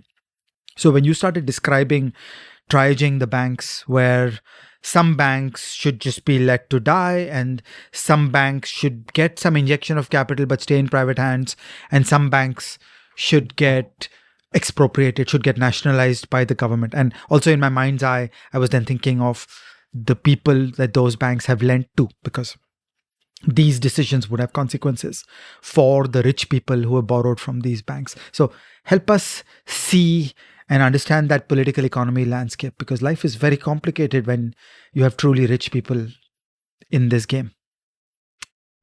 Yes. That was a huge problem. And one of the main reasons why it took a long time for the problem to be sorted out. The most of the banks, virtually all of the banks, were just taken away and nationalized. There are a few banks at the margin that either were shut down or were left in private hands, but these were truly marginal. All the banks were nationalized. All the companies were taken away from the bankrupt owners because the owners were just looting these firms. They understood they were bankrupt, so their only interest in their firms was to loot them, and that had to be stopped. So the companies were taken away. The authorities devised some new language to indicate that they were not planning at all to keep them in the public sector. So, for example, there was a concept of a BTO, bank taken over. It was not a nationalized bank. So, but what happened was that meant that, in effect, you were taking all the cards off the table and you were going to be reshuffling them. And that meant that there was intense lobbying to make sure that the reshuffling happened in ways that favor oneself. That favor oneself. And remember that a lot of these businessmen had kept money overseas in Singapore. They had plenty of money to spread around in this effort to make sure that the assets wound up in their own hands. And this created a absolutely tremendous problem for the state, which was so there were really two problems.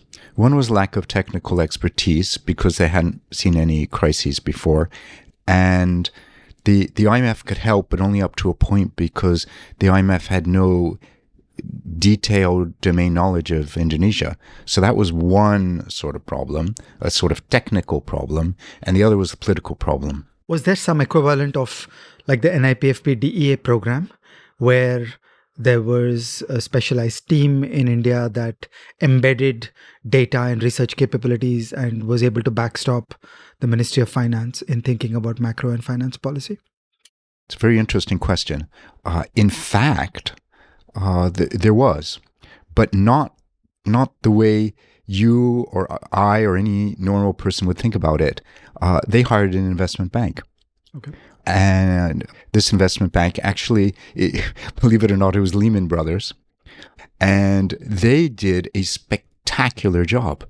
I have to say, I was thoroughly impressed by the detailed knowledge that they put together in no time at all. They put out on every one of the major conglomerates, they put out these thick binders detailing the financial situation so that all of us who were making decisions, and then they made presentations to us, all of us could make decisions based on actual, genuine, detailed knowledge. They did a fantastic job. Okay, just to zoom out from the question of rescue, so you said a moment ago that the Indonesian per capita GDP in 1997 was ahead of where India is today. Yes. What was the institutional landscape there in terms of the economic policy machinery? Was there a capable treasury? Was there inflation targeting? Was there a bankruptcy code? Was there a stock exchange? Was there sound securities regulation?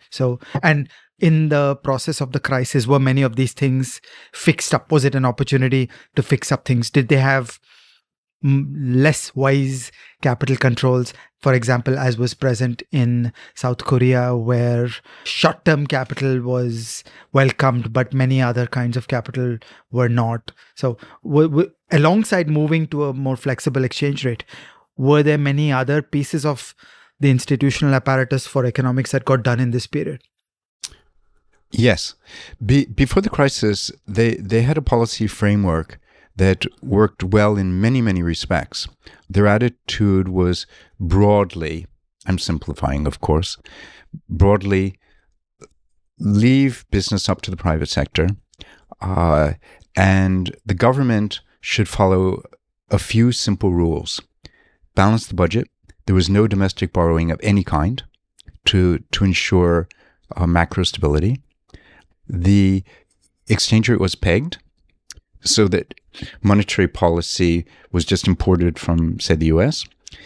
the capital flows were completely free. There were no capital controls. So businessmen could do what they needed to do. These sort of simple rules stood the economy in good stead, and the economy grew very, very rapidly for many years with low inflation. As I mentioned previously, the one absolutely critical mistake was in promoting these national champions who borrowed from abroad, because that interacted with the exchange rate. And in fact, one of the reasons why they had a fixed exchange rate was in order to facilitate that capital inflow to the national champions. And that combination proved to be extremely toxic. Then, after the crisis, the fiscal position was ruined because they had to bail out the banks, and therefore they had to start borrowing domestically. And so all of these sort of things, all the institutions had to start developing. For example, you mentioned treasury. The government needed to have a treasury for the first time because it had debt for the first time. And then it realized it needed to do a much better job of regulating the banks and monitoring the situation. It floated the exchange rate, so it needed to develop monetary policy expertise. All these things came as a result of the crisis. And so far, it's broadly worked. They haven't gotten into trouble since. Is it fair to say that the two areas which you pointed out where they went wrong, like you pointed out why it worked for them for 30 years, where the state is not interfering in business, the private sector looks after business, the state balances its budgets, debt is not out of control. All those are great things. But the two key factors in catalyzing the crisis, as it were actually, in a sense, anti-market thinking, the interference of the state. One is the intention that you create national champions, and the other, of course, is the fixed exchange rate, instead of just letting the market decide what your currency is worth. That's right. So the real mistake was in actually moving away from these principles. And I'll often, look at things that are blamed on free markets across the world. And really, at the crux of it also is cronyism and state overreach. Like, people talk about, okay, the Soviet Union collapsed and blah, blah, blah, but is it a victory for liberalism? Look at what happened in Russia. They had free markets. You have all these oligarchs and the big mess. But that isn't free markets. There's no rule of law happening there. There's cronyism, there's state overreach. So again, is that, a correct characterization of it, that it was a state overreach and the cronyism that was at the crux of the problem? And similarly, when we talk about markets, say, in India today, and we'll obviously talk about this in more detail later, that what we also then need to look at is what is the level of cronyism here, because we again seem to be going down the national champions route, and there are so many things going wrong that have all to do with restricting free enterprise. Yeah, well, I'll stay out of Indian politics, but if we go back to Indonesia, there were two other things which I'd want to stress where they went wrong. And at that time, Indonesia was a dictatorship, and there was no press freedom. So what that meant was that, yes, markets, businessmen were allowed to operate independently of government, aside from these national champions and these other deviations that you mentioned. But the problem was there was no transparency to the operations because the press wasn't free. So one might have thought that if there had been more transparency about what these companies were really up to, I'll make it much more concrete, right? The domestic banks did not understand how much money these companies had been borrowing from abroad, nor did the foreign lenders understand how much had been borrowed from domestic banks. And so finance was operating very much in the dark. It was said in Indonesia that these companies had three sets of books: one to show the financiers, one to show the tax authorities, which showed, of course, that they never made any money, and the third was the real set of books, which was only shown to the promoter. And that situation was also a big cause of the malfunction.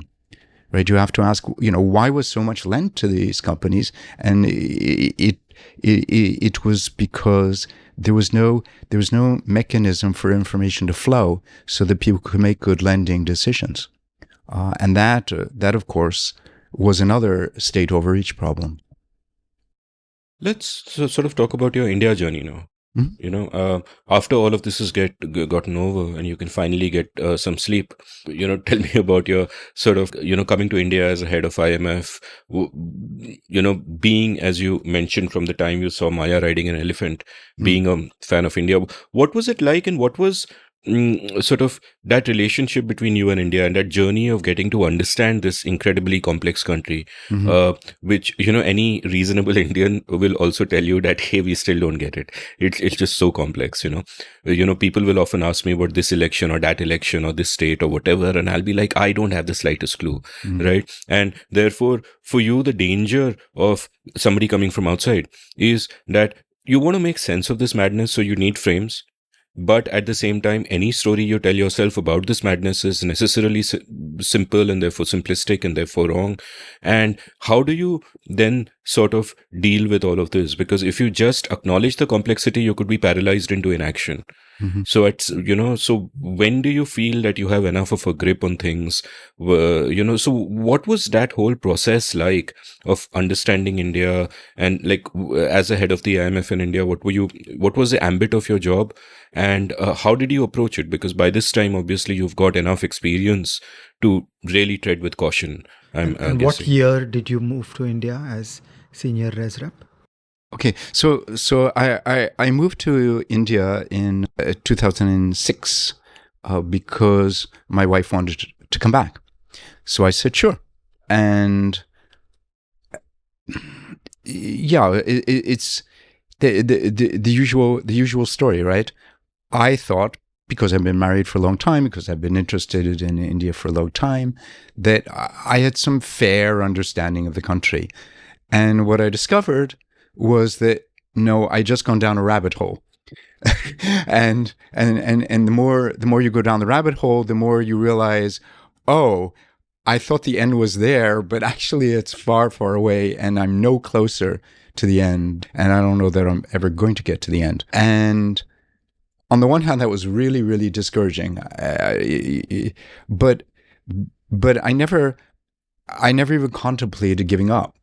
And the reason I didn't contemplate giving up was because there are 1.4 billion people in this country, and every day there's at least a few of them that's doing something wild and crazy and really, really interesting. People say this, that, you can say whatever you want, you can insult India all you want. The one insult that you can never apply to India is that it's boring. You just can't say that. That's factually untrue, right? So I just found it fascinating. So I just kept going down the rabbit hole. And the other thing that kept me going is that I met some people who had some frames that helped me understand things that I found very, very convincing. And one of them is sitting right here. So you mentioned, before we started, when Ajay was at a low break, that when you met him in the mid 2000s, you knew within 5 minutes that you were going to be friends. Yeah, that's right. Yes. So that's true. So why don't both of you tell me about what clicks? Yeah, I know that moment. So Ila Patnaik and I had written a paper about the exchange rate exposure of firms in India. And we had emailed it to him and said that we want your thoughts and comments.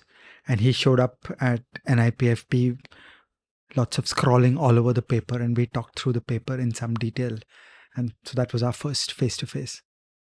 Yeah, I'm very intrigued by that. I mean, I'm not trying to produce an awe moment here or something like that, but I'm just sort of intrigued by the nature of friendships. how friendships form. Like, there is a time, and we are from the generation where you are restricted to circles of circumstance, right? So you make friends in your school or your neighborhood or whatever, and that's pretty much it. And then what the internet and globalization does is that suddenly you're making friends from all over the world.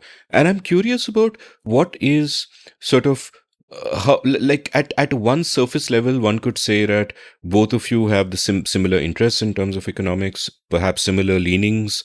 You're on a similar journey of understanding, and that is one thing that kind of brings you together. But both of you are people who, in your case, Josh, I sense, in Ajay's case, I kind of know that that you never stop making friends. That as you go through life, you're always open. You're meeting new people. You're looking at them with interest. People aren't just instrumental to you. So what is sort of your approach towards that, towards those sort of personal relationships and just that whole aspect? Because I've had guests on the show who've told me that, hey, we haven't made a new friend since 20 or 25, right? And that is clearly not the case for all of us. So just your I know it's not an economics question, but it's a really really difficult question to answer, right? I mean, that's why people use words like chemistry, nonsense words, because they can't explain it to anyone, right? But since you've forced me, I have to come up with something. So let me try this, right? At the beginning of the show, I kind of made a distinction between people who want to enforce loyalty tests and people who are actually searching for the truth. And as I explained, I find it hard to deal with people who are just enforcing loyalty tests. So when I find someone who's actually searching for the truth, then I naturally want to kind of hold on to them because they're precious to me. There are so few people like that. Yes. Yeah, because there's so few people, right? I mean, let's be honest about it. Most people just get tremendous joy. I mean, look, I do too in certain aspects of my life, right? You may support a sports team and a cricket team, whatever, in the IPL, and you know perfectly well that it's completely irrational that if you actually meet these cricket players from your team, you might not actually like them in the slightest. But still, you feel this emotional connection to your team, right? So I have aspects of me that are like that, of course, right? But in my intellectual life, it's a search for truth. So that's I find people like this very, very rare and valuable. And then you also look for people who are curious about the world, and then finally you look for people whom you consider are good people, right? Whom at a certain almost moral level you want to be associated with. If somebody were if you wanted to, if you meet someone and he's really, really clever and he's got some fantastic ideas, but I don't know, he's engaged in dubious activities, then you can't actually be friends, right? So all these things. I also want to say one more thing, that so Ila and I were on a journey of deep thinking on Indian macroeconomics, and we felt that the changes in the economy, the emergence of financial markets and a private sector and cross-border flows and greater international integration had disrupted a lot of traditional Indian macro thinking, and it was time to figure this out from scratch. And we knew that we did not know. And in a very selfish way, we found it incredibly useful to be able to meet Josh twice a week and argue about the world. So Josh was ahead of us in our knowledge, and it was a dream because we were just endlessly chipping away on figuring out. We were world building So, the community in India is weak, the literature is really poor. So we were figuring out the whole thing from scratch, that each dimension of Indian macro and finance, we were doing the work from scratch. Only a subset of all that work has come out as papers, but we were basically engaged in a world building. And it was really important to us and incredibly valuable to us that in those years we got to meet Josh continuously and argue about everything. And we found that happy rhythm. I think the best of the conversations are where both sides are comfortable saying to each other, I don't agree with you, this is wrong.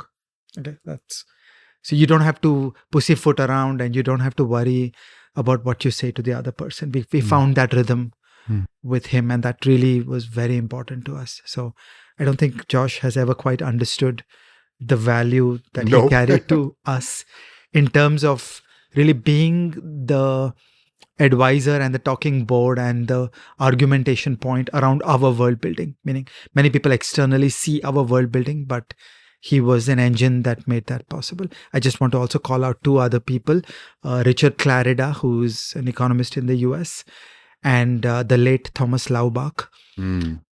We're just so incredibly unlucky that he died early. But these are the three people, that Josh and Richard Clarida and Thomas Laubach, who were incredibly valuable and influential for us in terms of those opportunities for the conversations and the honest arguments. And just imagine, all of this may not have happened if, the boy sitting inside the car with him said, I want to be an economist because it's history plus maths. Yeah. So, one more question to you about him. I don't want to embarrass you, but I'll ask anyway, which is, what is one quality of Josh that he underrates or may not even be aware of? I think he doesn't see how effective his arguments are. I think maybe it's just a carefully studied strategy, but he understates himself a little too much.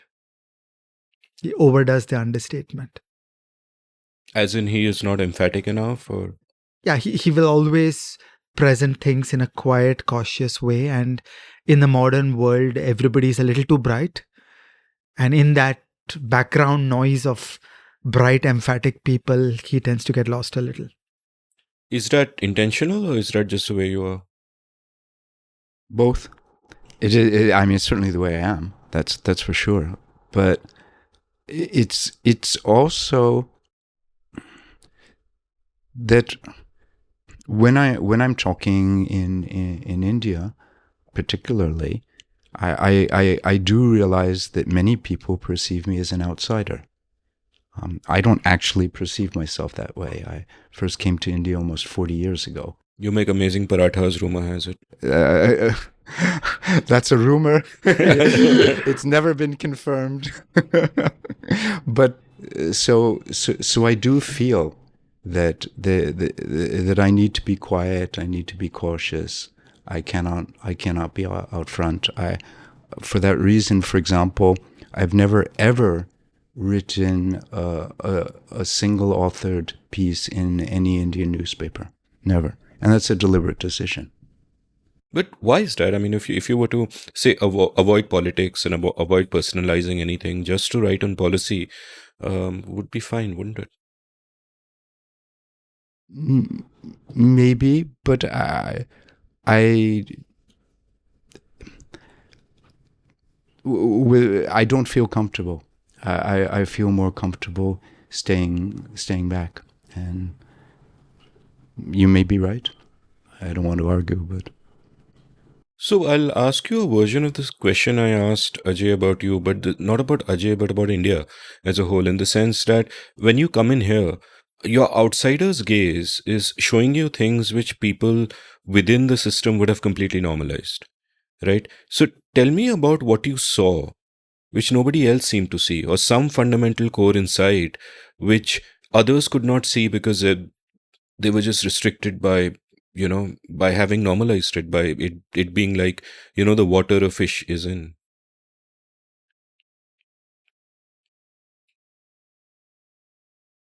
I think one thing, I don't want to claim this as a unique insight. In fact, actually, the one who emphasized this a long time ago was again sitting right next to me. But I think that people still have a very closed economy mindset, that in their view, exporting, engagement with the rest of the world is a very peripheral activity. The central activity of India is Indians producing things for other Indians. And what Ajay pointed out to me, and I think is increasingly true, is that that used to be the case, sure, but it's not the case now. For example, exports make up a fifth of the economy. And there's virtually no industry in this country that could operate, no modern industry that could operate without imports. And if you look at the most dynamic sector of the economy, for example, IT, that's almost entirely global. And if you look at what the 20-year-olds are thinking and doing, they are plugged into a global network. They're watching YouTube videos. They're on Instagram. How many companies in India have told me that their entire marketing campaign is on Instagram. But that's a global network. You can see pictures from all over the world. And so particularly, our transitional generation doesn't quite realize how globalized India has really become. So, what were your early experiences with the IMF like? Like, what was the IMF's role over here? What was your role as the head of it? Were you supposed to advise people? Were you supposed to bring out reports? What was your interfacing with the government like? Just give me a sense of, what you did here and what the IMF did here. Unless it's classified, in which case, tell me even more. Okay. You want the classified stuff? Okay. I didn't bring it. Actually, I left it back in the brown briefcase. Exactly. While I occupy you in another 8 hours of conversation, I'll send my boy to get it. But, oh, now I'm beginning to worry.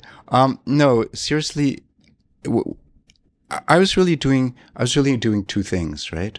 One was just a PR job where I went up and down the country, publicizing the IMF and the IMF's views to everyone and anyone who would listen. I went to all the four corners of India, and that was actually great for me because I began to understand the country. You go to places, you see places, you meet people, and you got out of this sort of Delhi-centric world and understood that things are very, very different once you go outside the capital.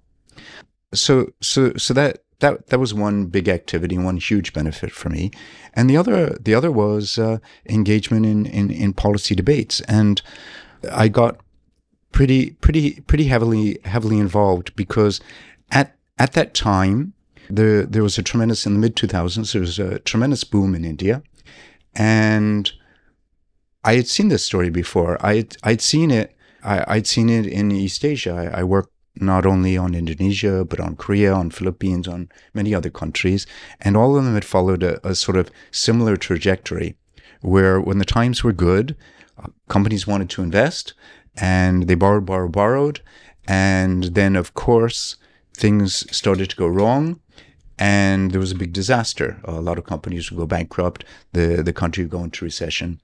We at the IMF and some other people tried to sound the alarm because credit growth was growing very, very rapidly in this country. In the span of 3 years, non-food credit doubled, and we saw that as a red flag. We had a very, very bad feeling that things were going to go wrong, and it was worse because capital was being attracted into India by this boom, and instead of allowing the exchange rate to appreciate, the exchange rate instead was, let's call it, pegged, And this was encouraging even more capital to come. The amounts were truly astounding. I can't remember. You may remember, Ajay. I think it may have reached 10% of GDP in 2007. That's a huge number, right? 10% of GDP. And we were absolutely petrified about what would happen. And then, like Cassandra, our warnings were ignored. And then the disaster. Well, there was a favored solution, which was capital controls. Yes. So there were many people in India who didn't want to see a price-based and a market-based explanation, who wanted to solve the epiphenomenon by reducing freedom.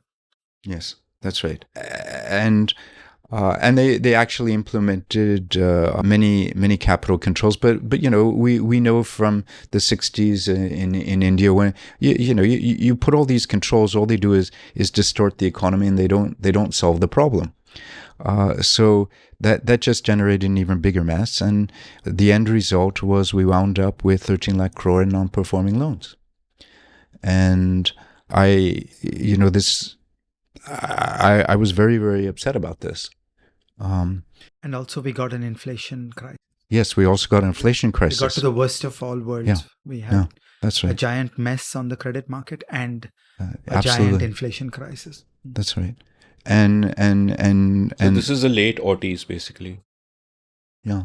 And then and then I came back partly determined to apply what I learned from Indonesia to help sort out the mess, but that was very, very difficult because even when I came back, and this was 2015, and I know I'm jumping ahead in the story here, the extent of the denial was absolutely astounding.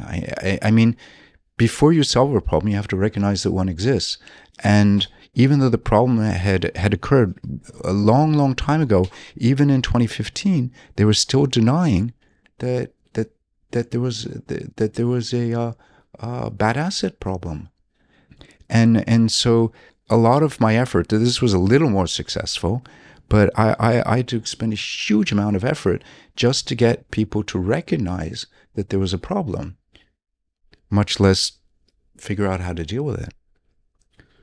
And just at the moment that we've reached Ajay's favorite topic, which is India's credit crisis, Ajay has to leave. So thank you for joining us. Thanks, Amit. We'll continue this later. So tell me a bit about this credit crisis, because you're right that even in the national media at that time, or even today, honestly, I don't think through all these years, there's really been a recognition of it. I remember, I think one or two times that I've met you, there used to be these book club readings in Bombay, which Ajay would organize. And I remember in one of them, both you and Ajay expounded at length about the depth of the credit crisis and how it is a cancer in our body, virtually. I think that's the term that you used. And yet at that time, which was I think probably 3 years ago, or today, or any time in between, it's not really mentioned so much. So assume that I am one of these sort of clueless or unknowing bureaucrats or policy people, and you're explaining it to me from scratch that what is the problem, why is it so freaking bad? We have to go back to the genesis of the problem, and that's still very much, I would say, debated, except there's no debate. As you said, people just ignore it. The genesis of the problem was that in the mid-2000s, people became absolutely convinced that this was India's time, that China had been growing at 10% for decades, and now it was India's turn. And the logic then was that if India was going to have several decades of 10% growth, then it was obvious to anyone with eyes to see that the country needed a whole lot more infrastructure. And so everyone decided that there needed to be a huge expansion of infrastructure. That meant more power plants, that meant more roads, more cement capacity, more steel capacity. In some sense, it was pretty obvious, right? And sorry, let me backtrack. To the extent that anyone focuses on these bad loans, this story in people's minds is kind of a Nirav Modi story. there were some bad actors, and they went to the banks, they stole money, and then they ran away with all that money. And really, what needs to be done is, chase these guys and get the money back. That's kind of the way people think about it. And if you're a kind of optimistic story, you say, well, there weren't that many people, so like that, so this problem can't be that bad, right? And they're right that there weren't that many people like that.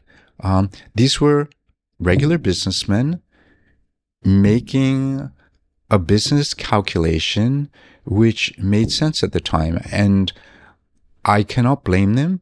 I was there in India during the boom, and I believed it too. So it's not, I mentioned some cases where I had some insight and others didn't, but this was a case where I had no visibility either. I was wrong, and these guys were wrong, and they paid for it, because what happened was, if you just think, you double capacity in expectation that capacity would be needed, and it turns out that it's not needed, then you have a problem. Like, how are you going to repay that plant, all the money you borrowed for the plant? And that's in the simplest terms, what happened. I mean, there was and they faced many problems. It's not just that after the global financial crisis things slowed down; it's that there was high inflation, as Ajay was just mentioning, and then interest rates had to go up very high to combat that inflation. So the cost of servicing those loans went skyrocketing, and then the exchange rate depreciated. So the guys who borrowed abroad got killed. They had to come up with many more rupees to repay their dollar loans, and as I said, there was no demand, so they got hit from all possible sides, and the end result was this 13 lakh crore non-performing loans. And then what happened was that the immediate response was, oh, well, why don't we give these companies more time to repay the loans? So the loans were rescheduled, and that meant that the banks didn't have to show this as non-performing assets on the books. And I was trying to argue that this was complete nonsense, that giving these companies more time to repay just meant giving it the whole time to get bigger and bigger and bigger. Because if you have, I mean, again, to use a very simple example, if you have a plant that's sitting idle, right? Every year, interest is accruing on that loan, right? The more time you give to the company, the greater the interest it has to pay. It's not helping the company. It's making the situation worse, because it can't pay the interest. So then the debt will just climb and climb and climb, and that's actually what happened, until finally they recognized that no, something else needed to be done, and they forced the banks to come clean, and then the IBC, the new bankruptcy law was introduced to force companies to resolve these problems, and the IBC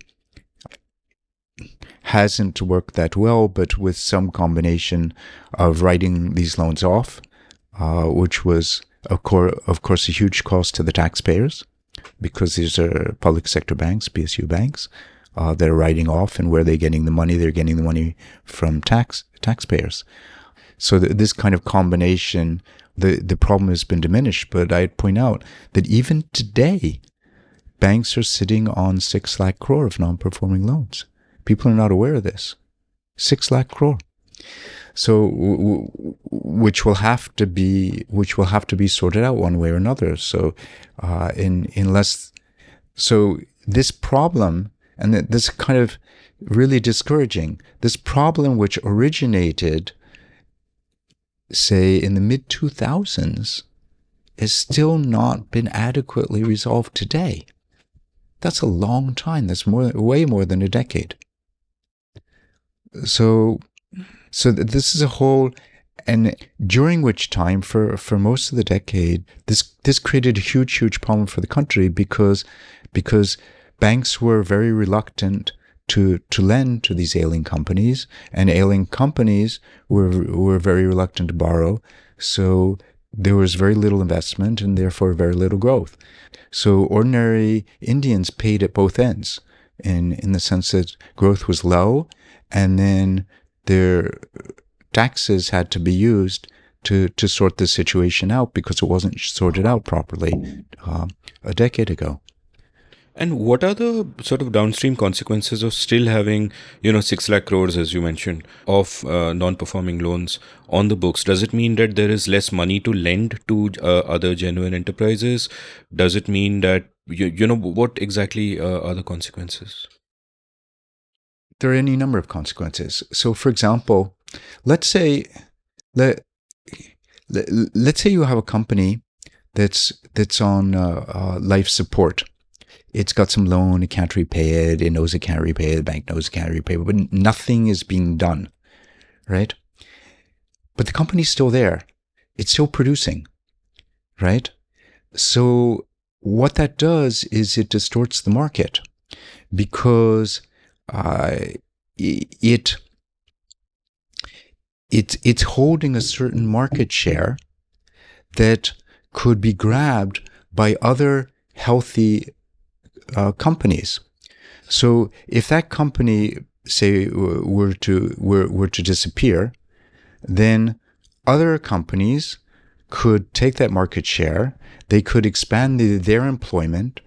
Because they're taking market share, they could invest, and the economy would be healthier and grow faster, and there would be more employment. So just the mere fact that these companies, as they call them, sick companies, this is an old phrase, but which no one uses anymore, but they're still around. As I said, in a way, 6 lakh crore of them. As long as they're around, they're hurting the healthy parts of the economy and making it more difficult to grow. That's point one. Point two is that it diverts the bank staff, right? Bank staff who should be focusing on making loans have to deal with these cases. Right? They have to go talk to the companies, see if any payment arrangements can be made, harass them, spend time looking at their books. This is just a huge waste of talented people who could be doing something useful for society.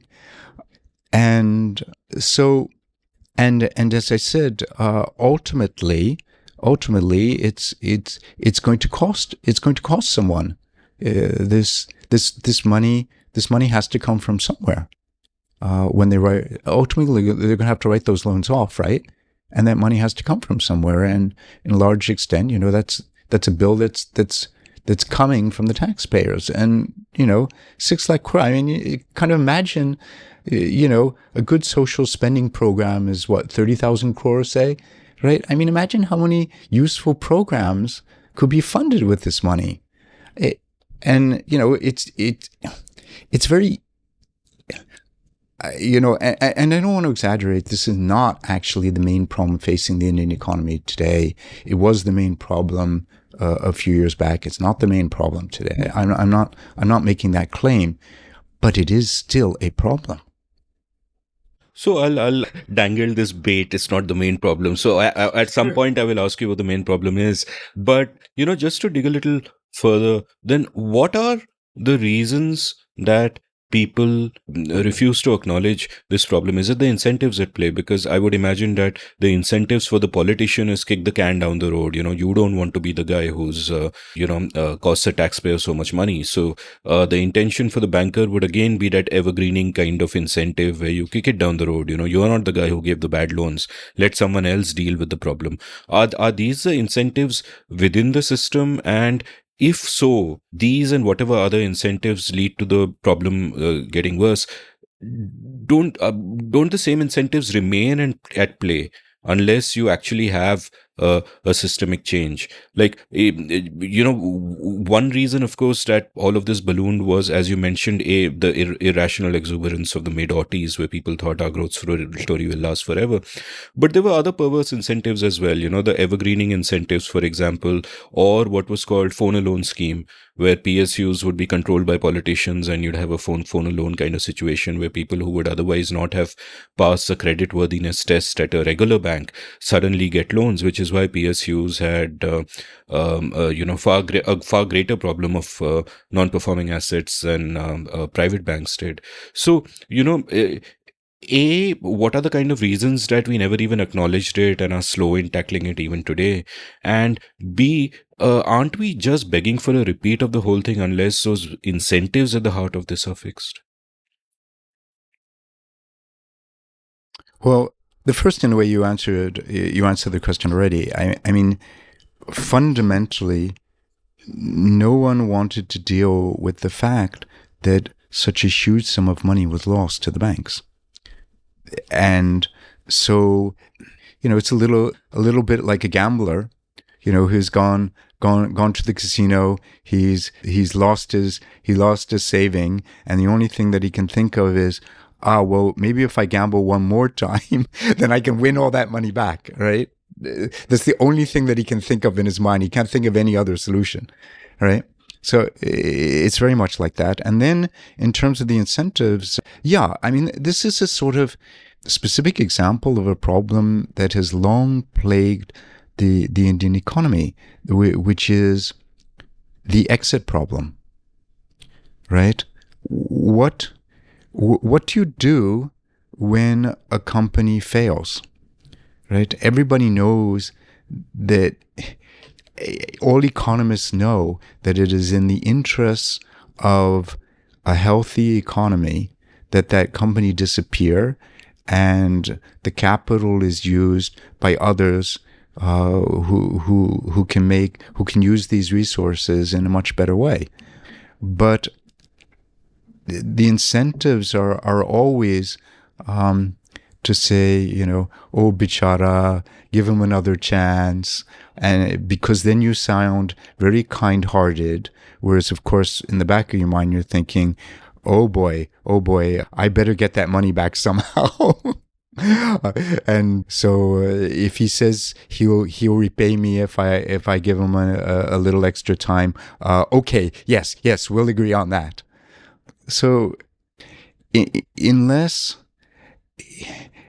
people kind of understand and accept the logic of the market, this is going to reoccur. Now, the kind of good news, and I put that in quote, I'm making quote marks with my hands as I say that, is that there's no immediate danger of that because there hasn't been much investment. This is a problem that we will see again when there's another big investment cycle. But so far, fortunately, and I'm doing quote marks again, we've been spared this. And I hope that by the time there isn't a renewed investment boom, because there will be at some point, that this incentive problem is fixed and people begin to accept market logic. Ajay was talking about how Montek was so impressed by the Koreans. And there's no doubt that the Korean officials, I worked on Korea and I met these people myself. They're exceptionally talented. There's no doubt about that. But I would say a more fundamental point about Korea is they accept market logic. When 5 out of their top 10 companies went bankrupt in the East Asian crisis, and they dealt with those companies immediately. They did not wait 10 years. They dealt with them absolutely immediately, and the problem was over in no time at all. And that's what so impressed Montek. And I guess that then there is also a mindset issue here where I often make the distinction between business friendly and market friendly. And market friendly is you put policies in place where you have a free market which is functioning well. There is competition, there are no barriers to entry, and there is a rule of law. Whereas business friendly is that you pick a champion and you promote the champion and you put state resources into that, and it's overreach. And the completely opposite thing. You'd have opposite kind of policies. And it seems to me that the difference that you're describing then in dealing with a crisis like this, what Korea would do and what India would do, is an illustration of exactly that, where the Korean response seems to be that how do we keep the market functioning inefficiently? Oh, these businesses have failed, let them go out of business, let's quickly move on their capital, move on their resources. Whereas the Indian approach seems to be more about keeping those specific businesses going or favoring specific businesses. And here, of course, there are a whole set of incentives that in any case, make the problem worse. Even if you don't care about a particular business or whatever, you are still trying to kind of save your ass. So is that an accurate summation? And then is it at some level just a broader mindset problem, where one could argue that what difference would it make if we had great talent, if we had the wrong mindset? Or is having the right mindset part of how you would define great talent? Again, it's a really good question. This goes back to something we were discussing at the outset, right? Intelligence, no country has a monopoly on intelligence, right? There are intelligent people in every country. It's all a question of how this intelligence is applied. To what end, right? Every country has its own objectives. Korea's objective is they want a very strong economy, as strong as possible. And the reason they want a strong economy is because they have a hostile, nuclear-powered neighbor sitting right on their doorstep. They know that if they display any signs of economic weakness, this could be fatal to their national security.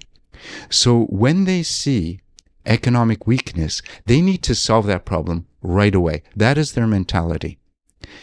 And as you said, they accept that the way to solve economic weakness is through market-friendly policies. Business-friendly policies will not do it.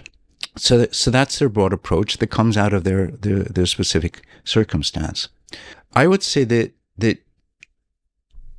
India, to the extent that you can describe an objective of a country as large and diverse as India, but I would say traditionally, and it's changing now, and that's a completely separate matter, but the traditional objective has actually been stability. The notion that this is a large country with many interests, many different groups, and the job of the people running the country is to preserve stability. And therefore, their intelligence is directed toward that goal.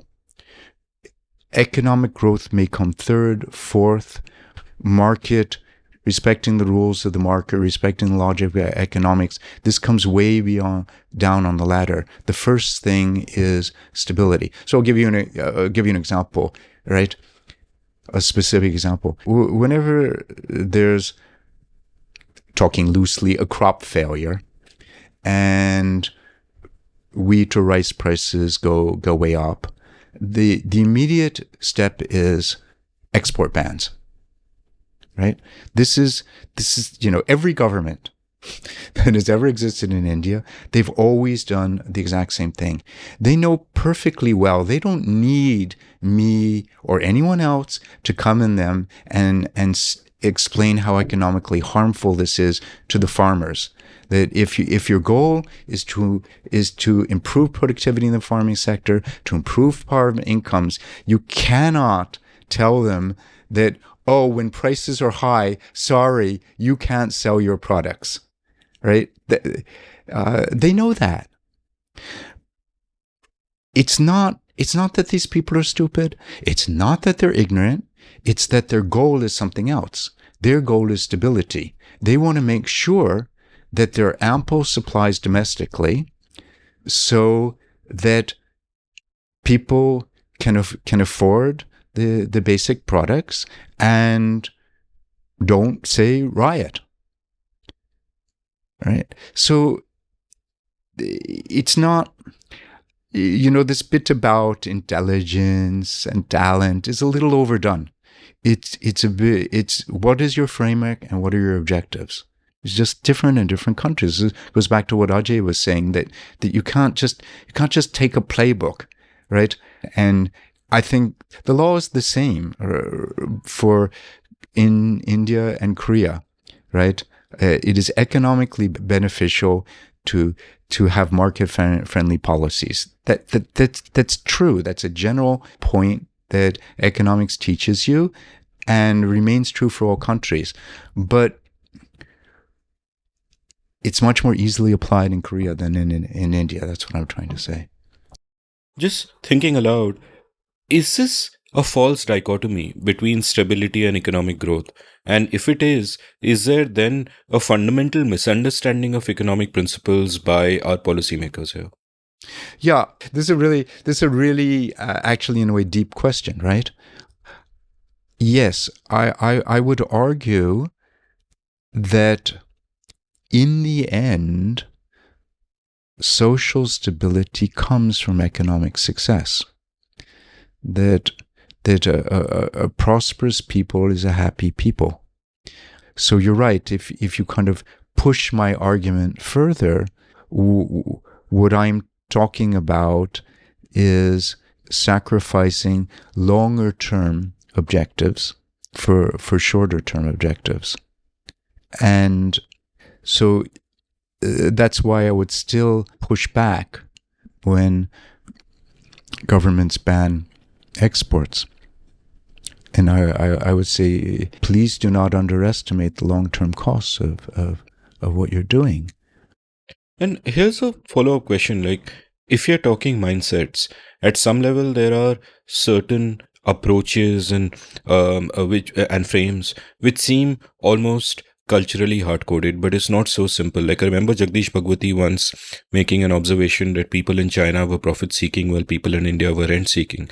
And whatever, I mean, it's a generalization, whatever one might think of it, and I know nothing about China to be able to comment on it. But in India, it certainly seems to be true that even after all these years of liberalization, I'll still meet a lot of people who will talk of going into business with the mindset that I'm going to exploit someone, and not with the mindset that, it's going to be a positive sum game. I'll create some value in the world and create a double thank you moment, all of that. None of that. And I wonder if that sort of short-term exploitative rent-seeking mindset really comes about not because it is some inherent part of Indian culture, but because of the institutions we adopted after independence, and perhaps a state we had before independence as well, where the state has so much power that the best way to get ahead, to accumulate power and money and everything that comes with it, is to use the state apparatus to, if you're a businessman, to be a crony, if you're part of the state, to take whatever rent-seeking opportunities come your way. And then that becomes sort of your default mindset. And while there are young people today who don't have that mindset because, they're young, they haven't lived through those times, is there something to that that it is sort of it's dangerous to do essentializing and say that the Indians are like this and the Koreans are like this, and the truth is a little more complex. The truth is that the institutions that we have, the society that we have, the economy that we are part of shapes us to think in particular ways, and it can become either a vicious circle in India's case, as used to be the case, or in a virtuous cycle, perhaps in Korea's case. I tend to think that people start with certain objectives. You start with objectives, then you build institutions to fulfill these objectives, then you create a civil service to make sure that these objectives are realized. And as I said, Korea has adopted a certain approach because it faces a certain very real security situation. If you look at the trajectory of India over many years, I would say that for many, many years, the objective was stability, and all the institutions were built around that objective, and all the bureaucrats were instructed. Think of the dilemma faced by bureaucrat. You have 1.4 billion people living in the country, and they're doing each one is doing very different things. It's impossible to solve all of their problems. What you do is, if you're a bureaucrat, is you wait till a problem becomes a crisis. And when there's an actual crisis, then you react and deal with it. How do you define a crisis? A crisis is, in their book, is defined as a threat to social stability. Right? So the goal is stability, and you act to diffuse crises, and you act in ways that diffuse the short-term crisis, even if it has longer-term consequences. Right? So this is the way the whole system has been set up, in my opinion. Now, one of the things this government has been doing, and it's been engaged in a very interesting experiment, is it's said on the economic side, no, we've passed all that. We don't really need to worry about stability. What we want is to become rich and powerful. And those should be our objectives. And the government should act in line with these new objectives. Now, it's still a mix. I mean, you still have wheat exports being banned.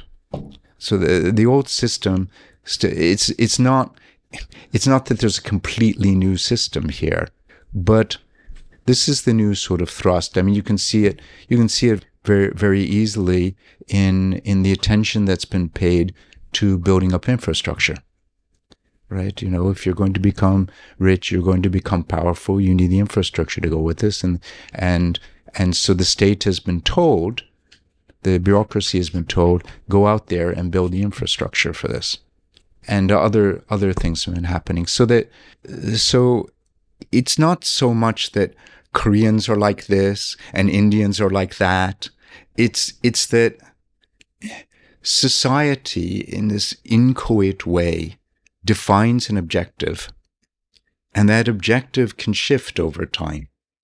And then the institutions and the persons come about in order to achieve that objective. Economists like me like to assume that the objective is economic growth, always. But that's not really true.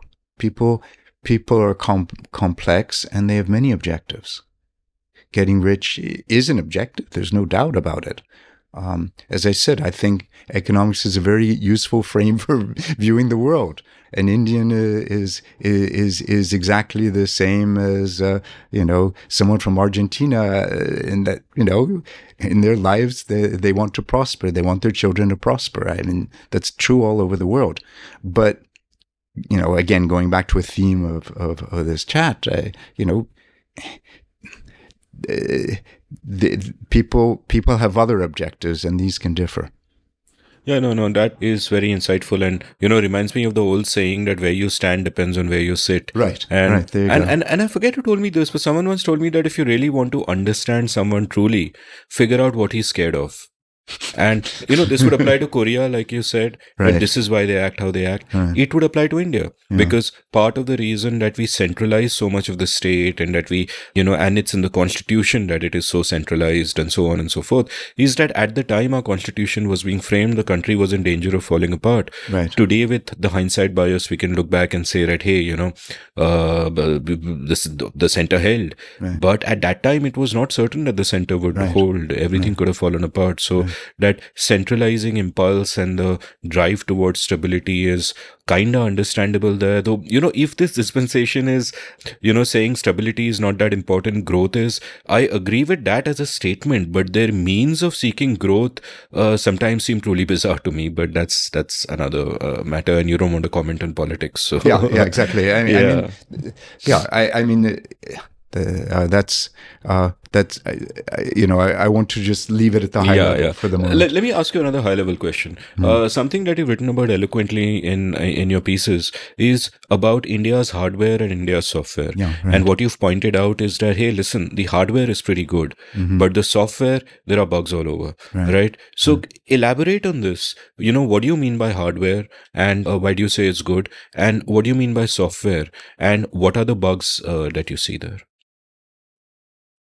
Yeah, one of the really interesting and puzzling facts about the Indian state is that when this shift happened from promoting stabilization as the main objective, and by the way, I would argue, I mean, of course, things are much messier. I mean, you could argue that the Vajpayee government, they wanted to shift towards growth, and certainly the UPA government enjoyed growth and certainly didn't want to do anything to stop it. And you can even argue, both these governments took some reforms to promote growth. I mean, it's not that growth was never an objective. I was just. I mean, my comment was really, I think, last couple of governments, not those guys. I agree with Ajay, and we've done many episodes together about how it was really a 20-year golden period between 91 and 2011 when things were really good, and it's not the fault of any one party. It's just a series of governance mistakes. Right. Let us say. So what this government has proved is that the state has tremendous capacity to deliver tangible goods to people. So you want roads? You can build roads. People need toilets? You can deliver toilets. People need gas cylinders? You can deliver gas cylinders. These sort of things, the state has proved quite capable of achieving. The problem has come on the intangibles. There's been no commensurate improvement in education. There's been no commensurate improvement in health. And despite the improvements in hardware, there's not been the response of private sector investment that was anticipated. So the economic theory was this field of dreams theory. Build it and they will come, right? You build up the infrastructure and you build up the hardware of the country and the investment will follow. This is even the theme of the current budget, where there's been a big increase in infrastructure spending. This is all in accordance with the thinking that, to use some economics jargon, that this will crowd in private investment. But so far it hasn't happened, and I don't think it will happen, because if you think of buying a computer, computer will not operate unless the hardware is accompanied by software. And that software has to work and work without bugs. Otherwise, the computer is useless. And the same thing applies for investment. It goes back to the policy framework. So if you have the objective of economic growth, of making the country rich, then you need to build a policy framework that will encourage people to invest and thereby create the jobs and the incomes that make people rich. The problem is that that those policy frameworks aren't there. This was what Arvind Subramanian and I have written, and so go back to my talk about wheat exports. So you have an objective of doubling farm incomes, but at the same time, the minute the prices to farmers become remunerative, you ban exports, which has a short-term impact of reducing farm income and a long-term impact that if you're a farmer, it's going to be very, very difficult to sign any long-term contract with anyone, because how do they know that when they desperately want that wheat, you won't say, sorry, boss, the government has banned it, I can't supply it, right? If you're at the other end of this, you need a reliable supplier, right? I mean, imagine that you're a mill and you're baking bread, and suddenly the guy says, well, I can't give you any wheat. You're in deep trouble. Your business is in deep trouble. So you can't deal with a supplier like this, right? So this affects the farmer not just at that moment, but forever. And so that gives you right away one of the conditions of a good policy framework. I want to call it the 3 C's to simplify, right? So 1 C is consistency. When somebody undertakes an investment, particularly a large investment, somebody has this idea, demand for X is really, really growing, boss. Why don't we build a plant and double our capacity? I've done some spreadsheet analysis, and it shows that if current trends continue, then we're going to make a huge amount of money. In fact, we need to double capacity. And the boss looks at the spreadsheet and he says, all the numbers add up. This looks like a great project. But then he won't okay it. And the reason is, yes, but how do I know the government won't change the economic framework in the meantime? Right? If you're a farmer and you're thinking of doubling your capacity to produce wheat, because there's a large export market out of there, that would be insane, because just as that second field of wheat harvest comes, you won't be able to sell it, and then everything goes wrong.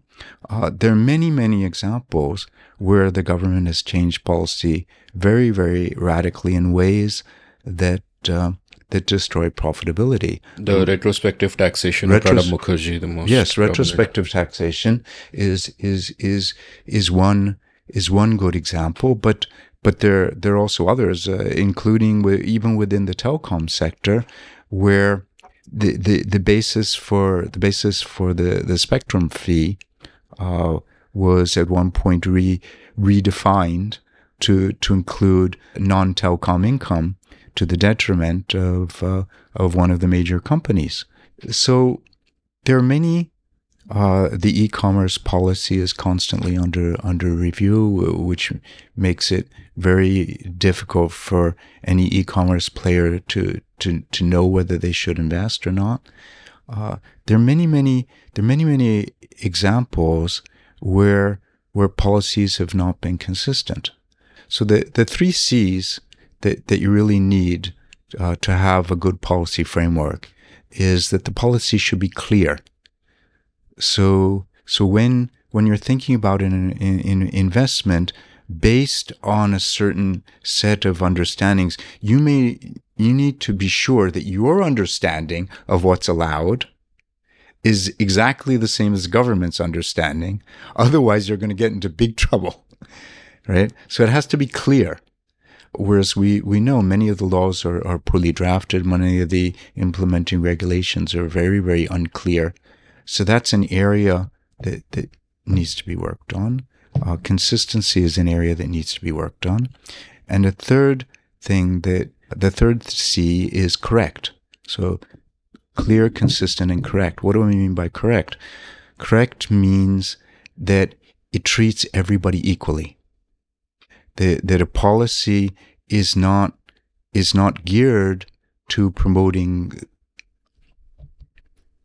a firm, a group of firms at the expense of other firms. And the problem with promoting one firm is that, yes, you encourage investment by that firm, but you discourage investment by all its competitors.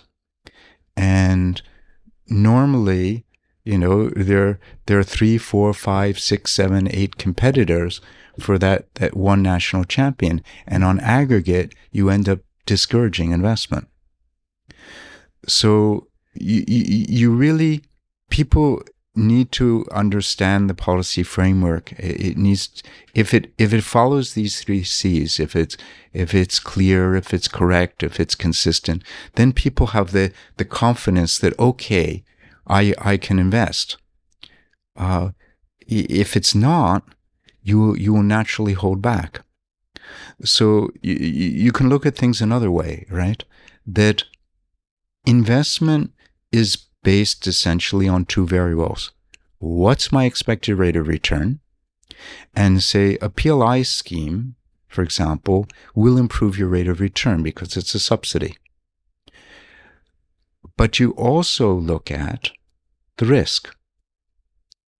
And the risk comes from these regulations that are ambiguous, the risk of policy reversals, the fact that the playing field may not be level. And I would argue right now, it's this risk that is holding back investment. And so what you need to do to kind of end this very, very, very, very, very, very long-winded answer is that a lot of attention has been paid to hardware, but you need to pay attention to the software because you need the 2 to go together in tandem. Once the software has improved to match the level of the improvement in the hardware, then you will get the investment, then you will get the growth. But not before. You can't just focus exclusively on hardware while completely ignoring the software. And even as far as the hardware is concerned, like you wrote this recent piece on the budget where you spoke about the capex push of the government, and you pointed out there that, okay, they can spend some of that money on roads, which is a great thing. Some of it can go on railways, maybe things like bullet trains, but a significant sum is going to be spent on PSU telecoms like BSNL and MTNL, and that's completely pointless, right? That is not really the kind of hardware you want to spend on, which leads me to wonder if there is a larger problem out there apart from the hardware and the software, which is, I don't know whether I should call it the operating system or it's stretching the metaphor too far, but it's perhaps the intellectual software, the mindset of, the intellectual capital, the understanding of the elites of our country. I won't even say the people in charge because it's not necessarily about this party or that party, but our elites who've run our country for decades, which is a lack of understanding of how markets work. Like surely any government in charge would say that, hey, we need economic growth, and for that we need this software. Josh is right. Let's build this software. Let's get the job done. But instead what we find is just really confused, muddle thinking, like, and again, I won't ask you to comment on it because it's current politics, but like the cronyism that we see today and the favoring of national champions at the software end and at the hardware end, like, this bizarre investment into BSNL and MTNL, like why on earth? That is not a problem that needs solving anymore. So do you find that there is that deeper kind of issue? Like earlier you said that one of the reasons, like when you were talking about Ajay, you said that there are very few people who are drawn to the truth like that, and that's something that I see in my experiences with whoever I meet, that, the easiest thing to do is once you have a frame to explain the world, which makes you feel good about yourself and possibly, gives you a tribe to which you can belong, then that's your frame. Everything is fixed around that. And if that frame is a flawed frame, which involves a lot of state involvement, which involves an almost reflexive and seemingly cultural distrust of the market.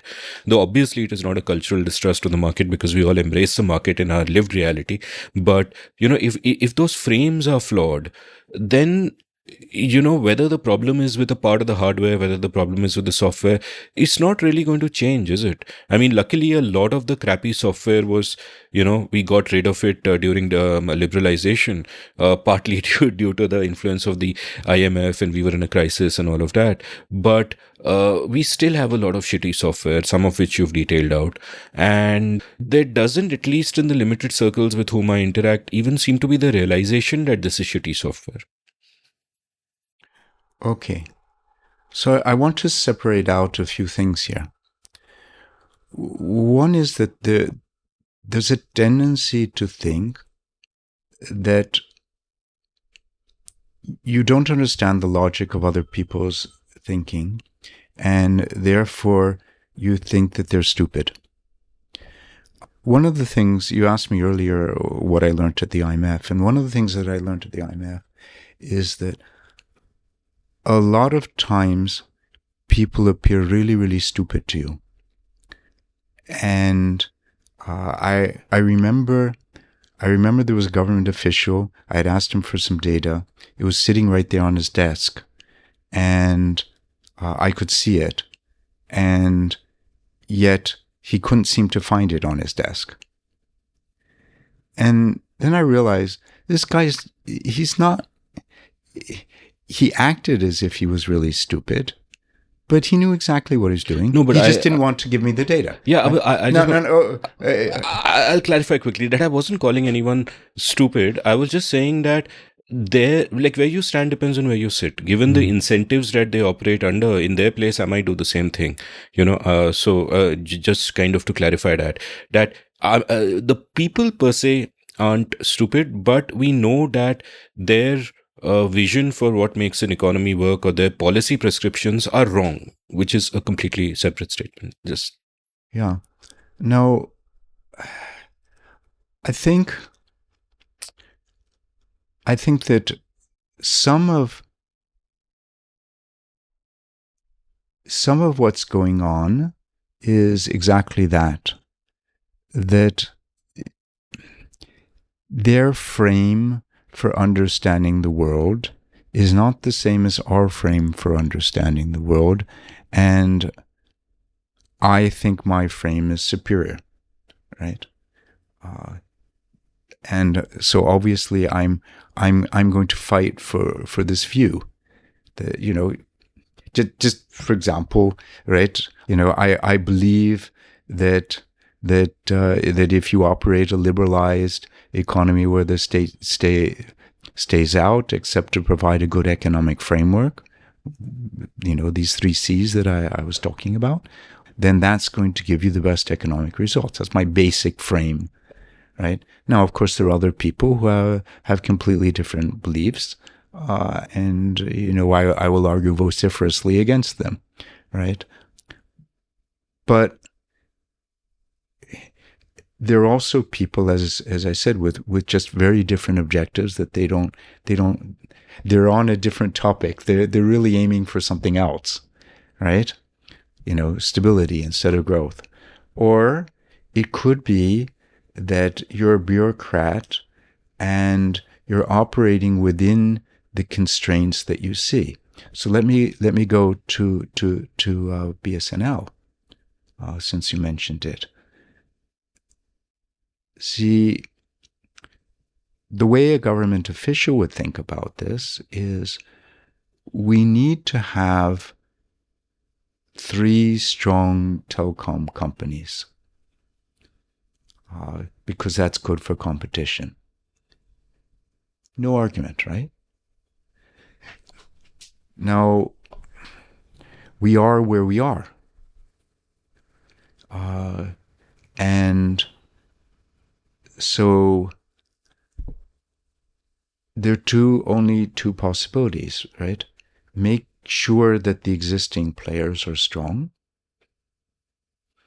or if you can't, revive BSNL, right? so to a certain extent, you know, I don't know, but what I'm saying is, you pursue these sort of objectives under constraints, and now, of course, then the immediate question is, wait a second, why are there these constraints? Why is that our choice here? I mean, don't we have a better choice somehow? Reviving BSNL seems a very difficult task here, and then that takes you into far afield. Why is it the way it is? Is it what's really going on here? And you need to understand that before you can make a recommendation that will actually work. I mean, be adopted. Yeah, I mean, what you're essentially saying, and I agree with you, it's that we're talking past each other. That you and I might have, one set of objectives, which, flourishing economy and blah, blah, blah. But different people, depending on where they sit, stand in different places. Yeah. So a bureaucrat might just be, might have the status quo bias. He's got to save his own ass. He's got his own incentives in play. He wants to build his department, Parkinson's law, blah, blah, blah. A politician will necessarily be a slave to short-termism. He's got to look at winning the next elections, and therefore he wants immediate gratification. In the case of, say, farming, farm loan waivers are an immediate gratification. Deeper structural reform could end his political career, so why even try? And so on and so forth. And that is a deeper problem itself. I mean, then the root cause of the flawed mindset I was talking about is not the root cause. It is just one symptom of a wrong set of incentives to begin with. And I don't know how we would kind of begin to change that. Like what I would imagine that you do and other people within policy that I've had on the show and all of that speak of is just aiming for small incremental changes, because at scale in a country like India, even an incremental change in the right direction can have a massive impact on the lives of people. So do you feel that, it's that is the only way forward through incremental changes, or do you think that there can be possibilities of, shifting from one equilibrium to another, as it were? Well, so what I'm saying is that there are two possibilities. One is just sheer flawed thinking, not understanding how the world works, right? You command the sea to rise, but it's not going to work. Right? Any rational person can tell you this, right? That's just bad thinking, right? Or there could be rational thinking, but in an environment where where you just have so many constraints placed on you, right? I mean, for example, in the old days when they were deciding where to site a plant, they had to satisfy all the different states. So they needed to make sure that each state got its own plan, whether this made any economic sense or not. And they perfectly well understood it made no economic sense, but there was a certain political reality, and they had to deal with that, right? It wasn't flawed thinking. It was just a recognition of a reality. There's a lot of that still now. Now, in terms of your question about incremental change, well, what I find really interesting, is this shift in the shift in objectives, right? That it's very, very clear that the current objective is to make India rich. And in principle, that should actually give an open field to economists. Okay. If we all agree this is the objective, then I can tell you as an economist, what you need to do is 1, 2, 3, 4, 5, right? So that's my expert advice, since we're all agreed on the objective. And so because we're agreed on the objective, I'm sure you're going to take my advice, and then I guarantee you that everything's going to boom, right? And so in some sense, it should be a golden era for economists, right? But of course, obviously the world's a little more complicated than that.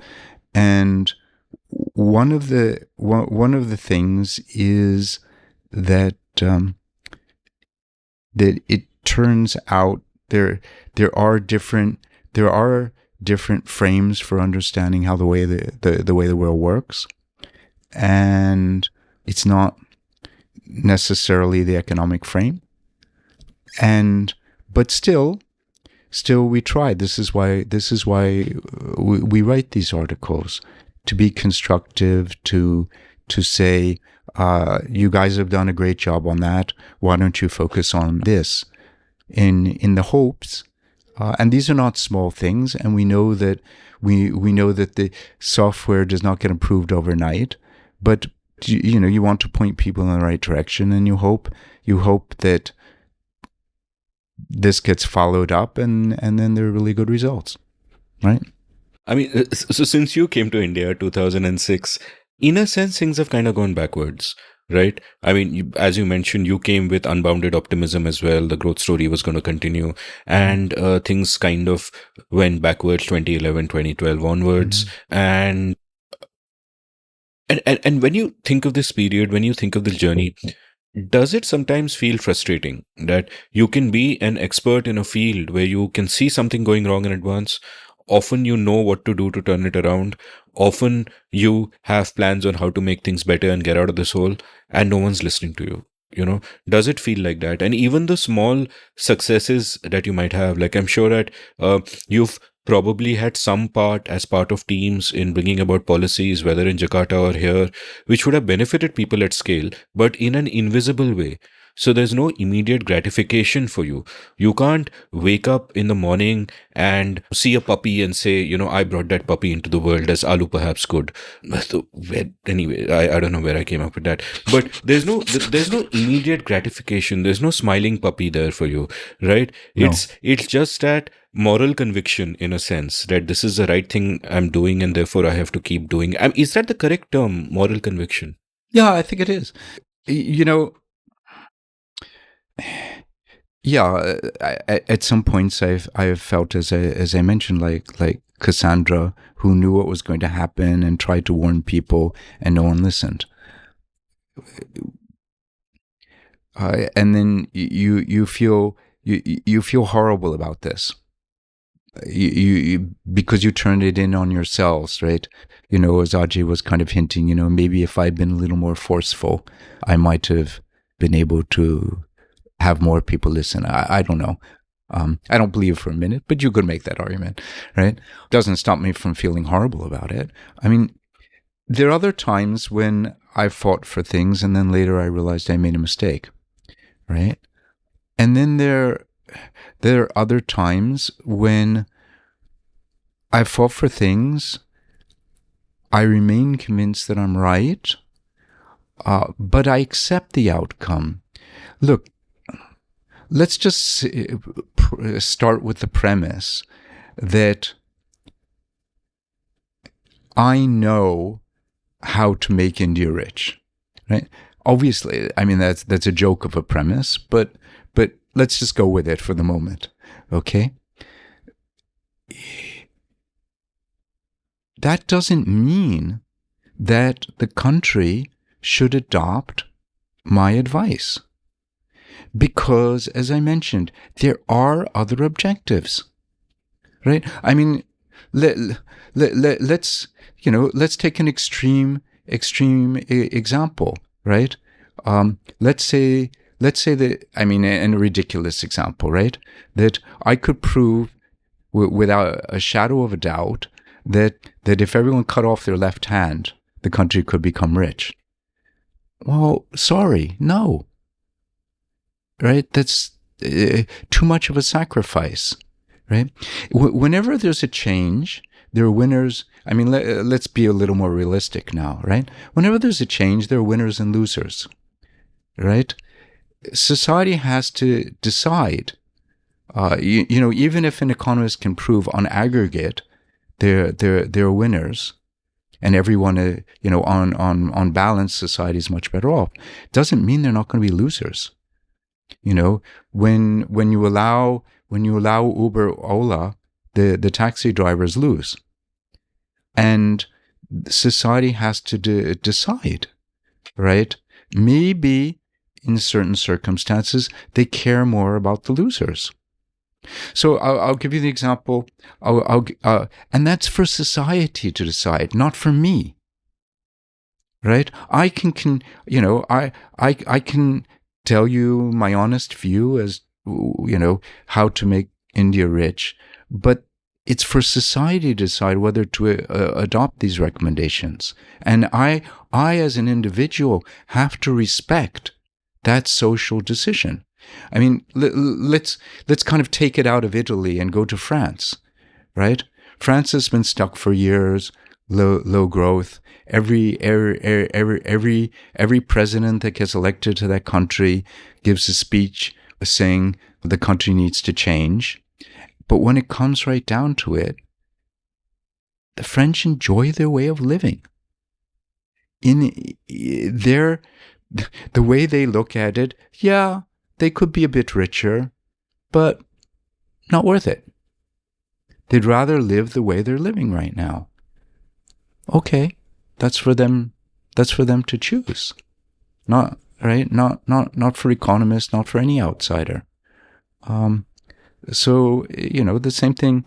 The same thing applies here. And so, as I said, there are all these different circumstances, and it's not necessarily true that I wish more people listen to me.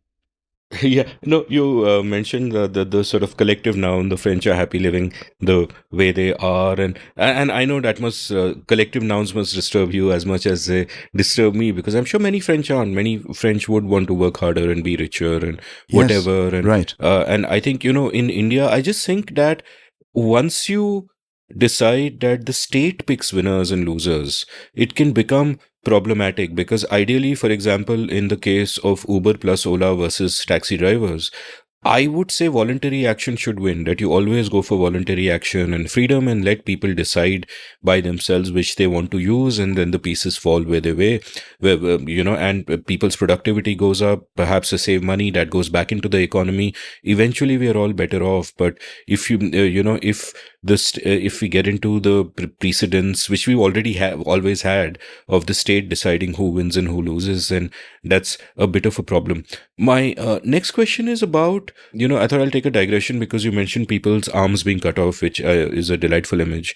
And a bad economist could commit to what Bastiat called the broken window fallacy and say that, look, if everyone's left arm is cut off, everyone will have to take medical treatment and get an operation and all of that. So doctors make a lot of money and the GDP goes up, right? Which, of course, we know is a shitty argument, because it's you're looking at the seen and not the unseen effects of everyone's arm being chopped off. And there the question comes, who does the chopping? You can't chop off your own arm. So is there are there two certified choppers who at the end simultaneously chop off each other's arms?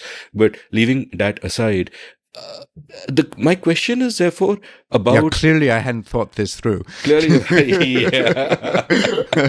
Yeah. If ever a policy brief is being made on cutting off everyone's left arm to raise the GDP, I don't think they'll come to you.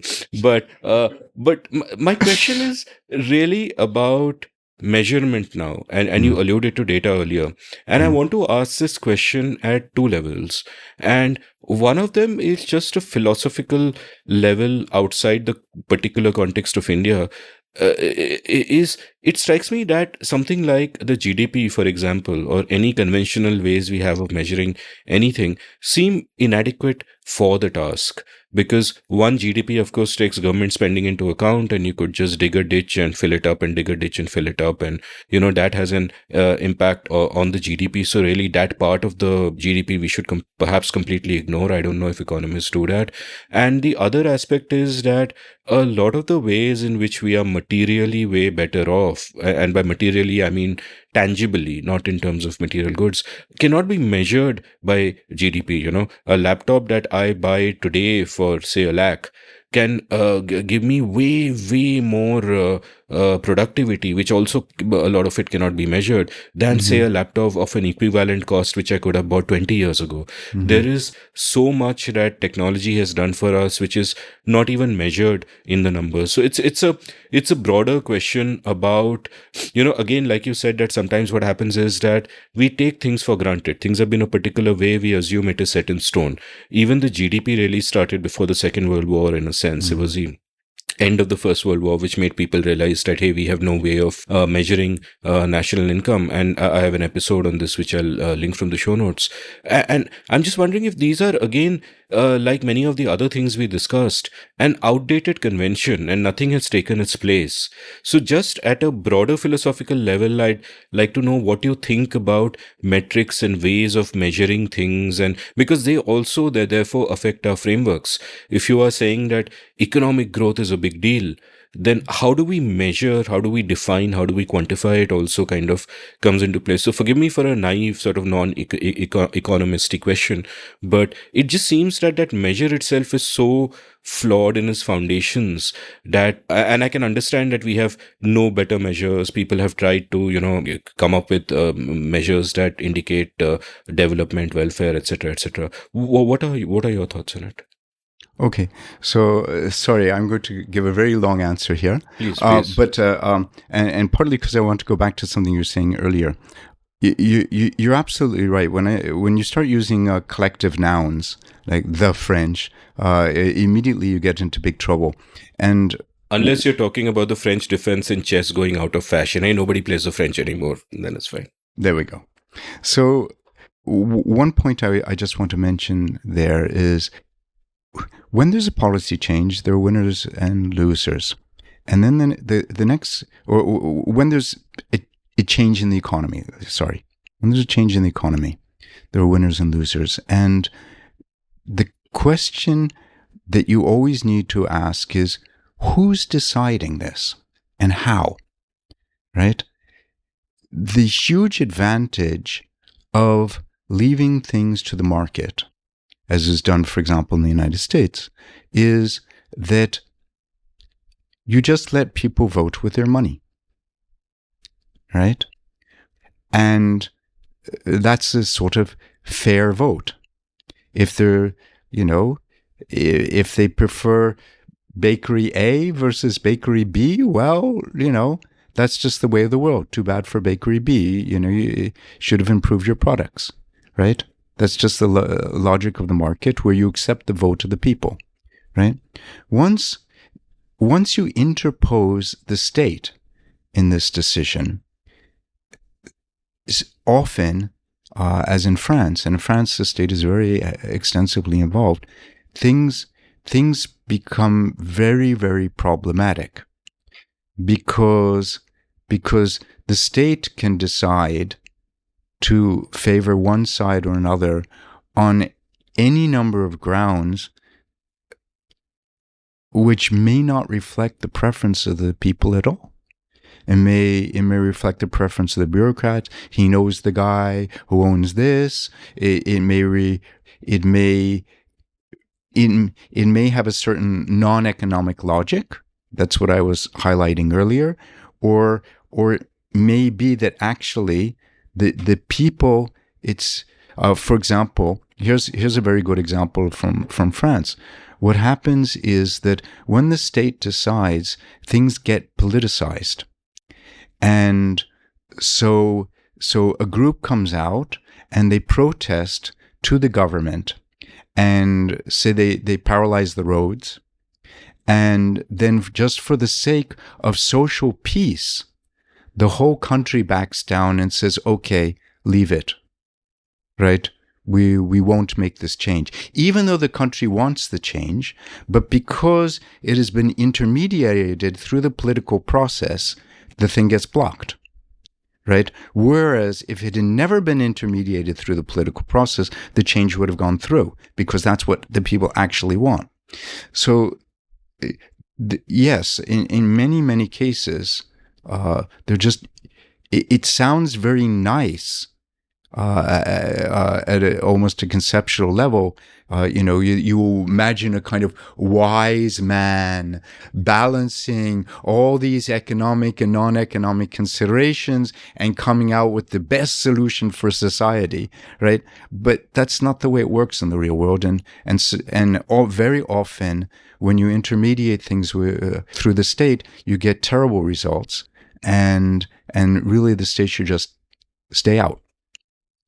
Okay, so now, but I'll add a bit to this before you yes, answer the second part of the question, which is, go ahead. I love the way you speak about markets allowing people to vote with their money, because in one aspect, markets are the same as democracy, but way better.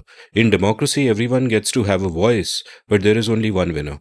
So if me and 10% of the people have voted for a particular candidate, that's not enough. The guy loses out. We get a leader we didn't want. But in markets, you get what you want most of the time, unless you're a niche of one or a really small niche. But if you're even 0.1% of the people who favors a particular product or a particular whatever, you are going to get it. So it's at that granularity of response to individual needs and desires, which is something so beautiful and almost miraculous, I think, when you think about it, but it's taken for granted. But I'm sorry, I had to kind of get that out of the way. No, it's a very good point. Absolutely. Yeah, absolutely. Great point. On GDP, I'm not so worried as you are. Yes, today's computer is infinitely better than computers of even 10 years ago. In the US, they make these quality adjustments to the numbers. So they recognize this fact and adjust the numbers so that this gets reflected in an increase in GDP. Well, let me refer to, didn't want to interrupt you, but one aspect which I think can't be quantified, which is, for example, in 1990, if I'm a kid in India, I want to listen to the music that I want to. I spend a lot of time and money putting together a mixtape from a very limited sample of music available to me. Today, I can go online and listen to any music in the world, read any book in the world, watch any movie in the world. And you cannot put a price to this, and you cannot quantify what this does in terms of value. But sorry, that was... I agree with you. This is a tremendous benefit, which you're right, is not being quantified in terms of GDP, and it's a real pity because as we were saying earlier in the conversation, this is changing the country and the world. It's not it's not some marginal activity. This is big. It's really important, and it's too bad that it can't be captured in GDP, but. I'm generally, say in the United States, it is true that, the GDP is meant to be one summary measure of people's economic well-being, right? The other summary measure that's often used is the unemployment rate, right? And these measures have proved, let's focus on GDP. GDP has proved to be an exceptionally useful measure. And why? Because, as you point out, at a conceptual level, you can list any number of problems with it, right? But at a practical level, it works very, very well. Why?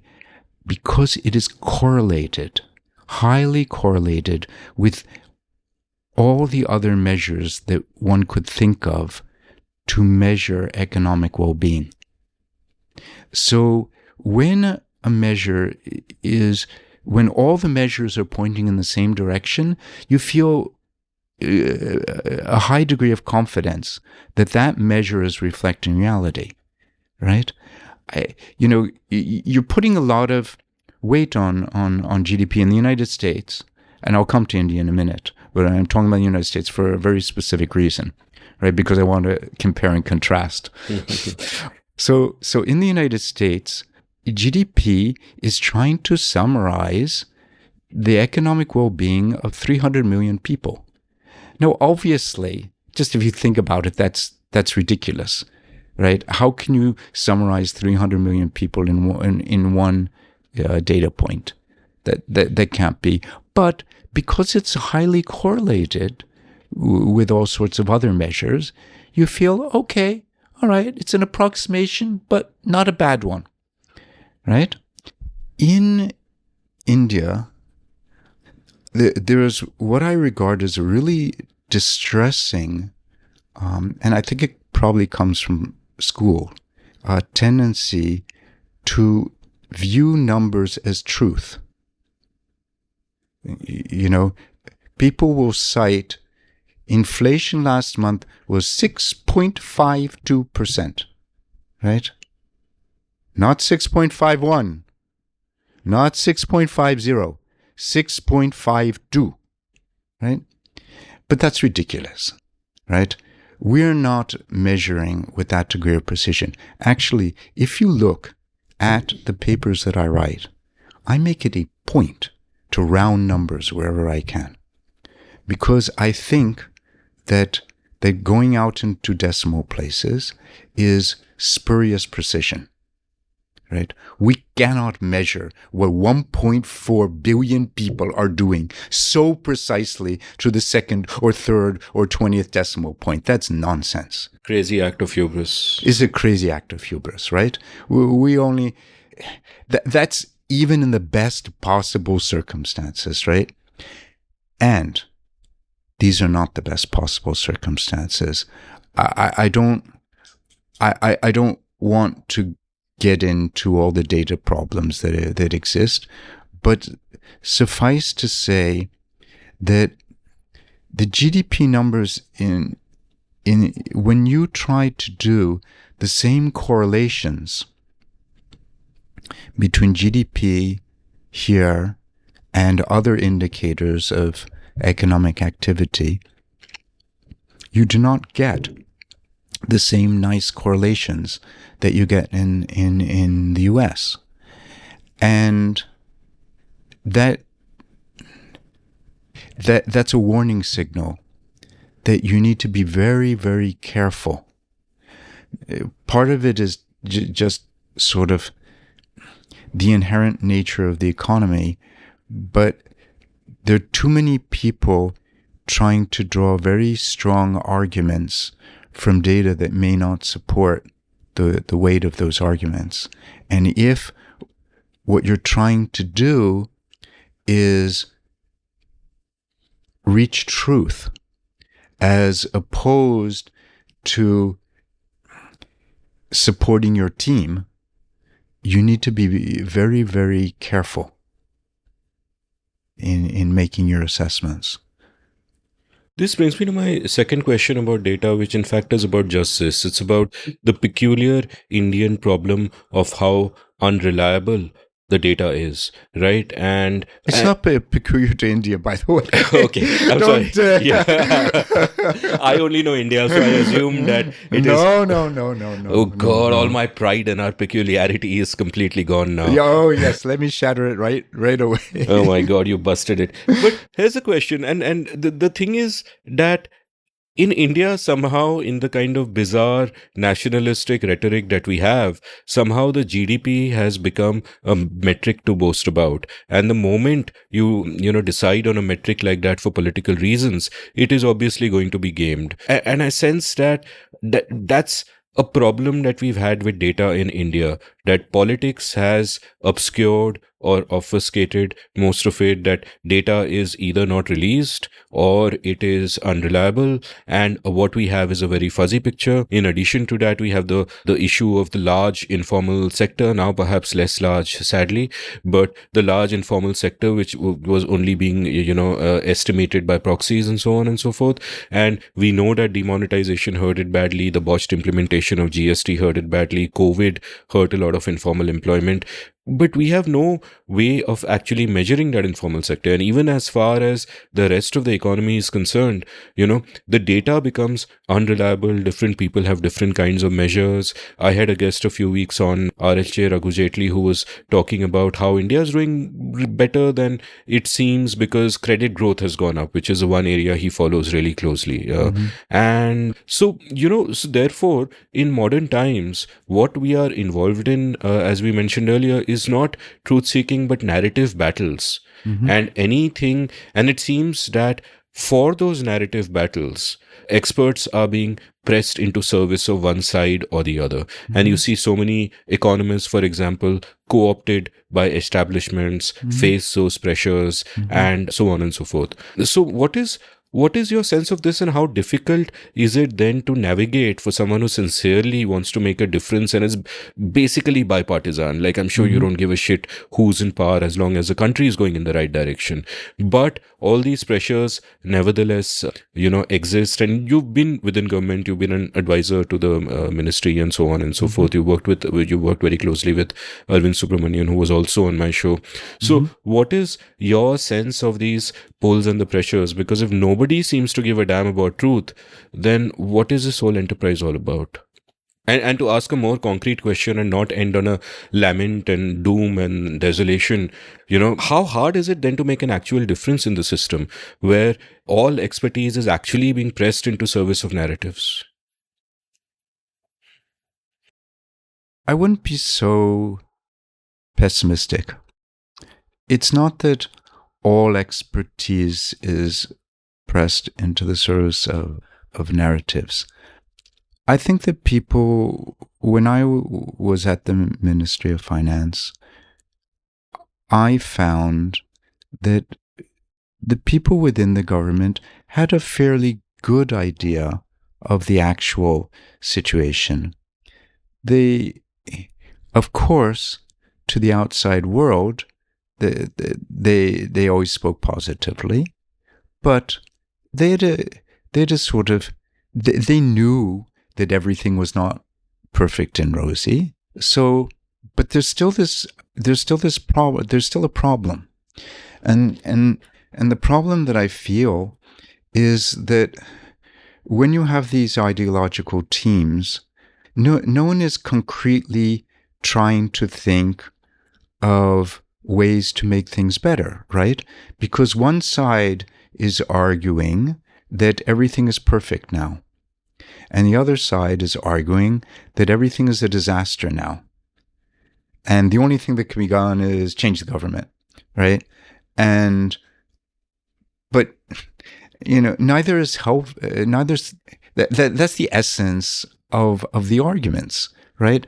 But neither one is helpful for improving the situation. I mean, can we have some concrete, practical ideas for making things better? Nobody's really even interested in coming up with these ideas. They're just trying to prove that everything is perfect or everything is terrible. So that, I have to say, that kind of leaves me and a few others in a very sort of lonely position. It's always nice to have a monopoly, but seriously, this is not the kind of monopoly that I really want, right? So that's very, you kind of sense the irony here, right? That this is a government that has prioritized making India rich, but at the same time, the sort of a key precondition for improving the software, namely a robust policy debate, which then leads to a consensus, which then leads to good policies that one could implement, right? Something that India did have. That's kind of vanished because people are not seeking the truth anymore. And that's really, really sad. I mean, like, can't we kind of connect the work with the objectives here? But what to do, right? The world is as it is, and I'm not going to some things are, as they say, above my pay grade. Yeah, yeah. I can't change this.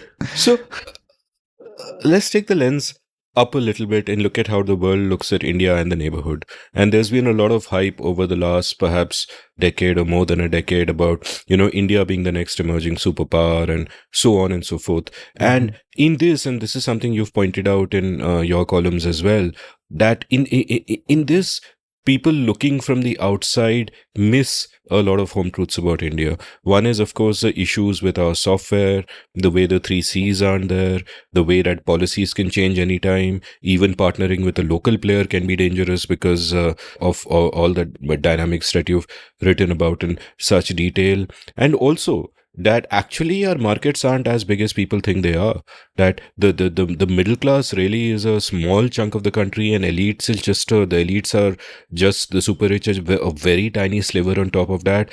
Most of this country, 90% of the country perhaps, is like sub-Saharan Africa, and you have to look at all the complexities of the country before you get that. So speaking at how the world looks at India, and we'll speak about China and the neighborhood later, but speaking at how the world looks in India, what do you think the optimistic accounts kind of get wrong? Like in a recent piece that you wrote with Arvind, you quoted Michael Spence, a Nobel laureate, saying India is the outstanding performer now, quote unquote, and so on. The Economist ran a cover story about, is this India's moment?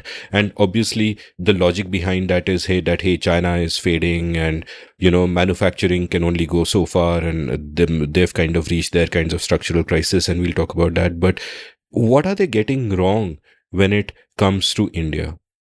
I think that some of this is just not even serious analysis. It's wishful thinking. The world wants India to succeed. The world wants India to succeed for several reasons.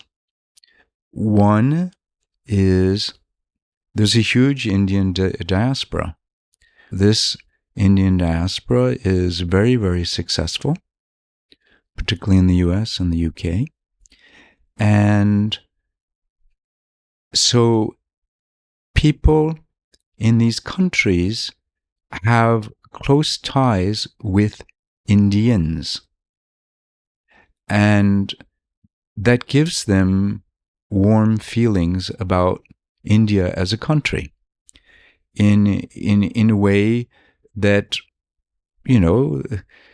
they may not have any emotional connection with, I don't know, Kazakhstan, right? Nobody knows any Kazakhs. You can't. I have many Kazakh friends. What are you saying? I'm kidding. kidding. There we go. Yeah. There we go. I would like to have many Kazakh friends. So it's I would like to have many Kazakh friends, so like they can invite us there and we can see what it's like. I have no idea. With both arms. With both arms. Exactly. Yeah. Right. But so don't underestimate that. Right. Another and very closely related is that countries care about other countries with similar cultures. It's natural, right? The circle sort of, it starts with your own family, and then it expands to your city, to your state, to your country, and then to other countries with similar cultures. That's the way the world works. W.E.H. Lecky's The Expanding Circle. Yeah, right? So people in the United States and the UK find that Indian culture is very comprehensible at a certain level, or let's put it this way, a little less controversially, there are enough similarities that people feel a connection. That's why it is so easy for Indians to go to be educated here and then go to the United States and succeed there, because it's not such an alien culture that you feel you can't operate in it, right? If you or I were to go to Kazakhstan, we know we would not succeed. We don't have the faintest idea how to operate in that culture, right? Whereas, I can guarantee, and you know it, right? If you go to the US, you will do quite well.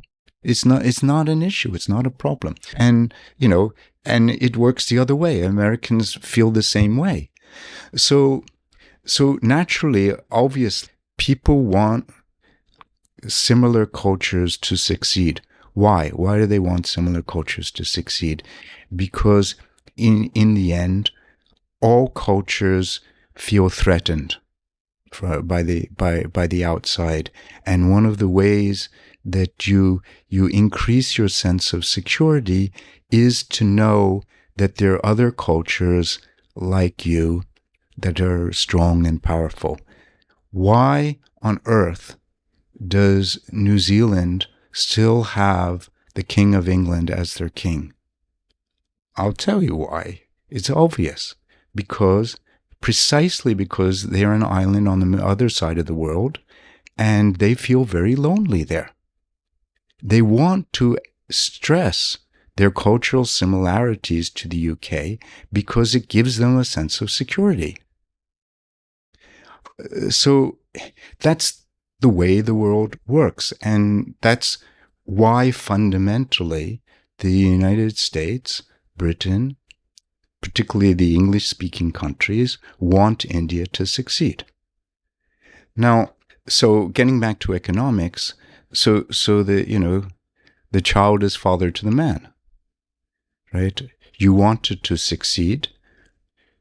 The government is saying it is succeeding, so you accept the argument, right?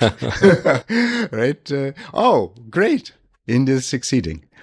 You don't want to investigate further because you might discover something that you don't want to hear.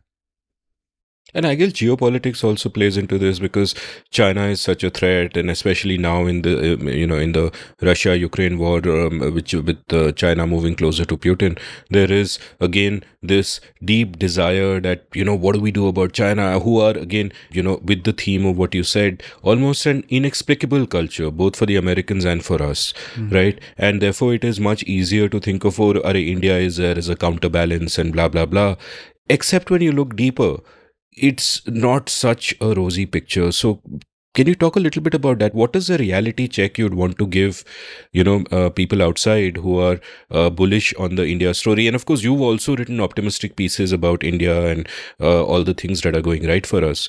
But you've also recently written pieces, giving that reality check and talking about, hey, it's not quite so rosy, and we are not necessarily going to be a global superpower that fast. Yeah.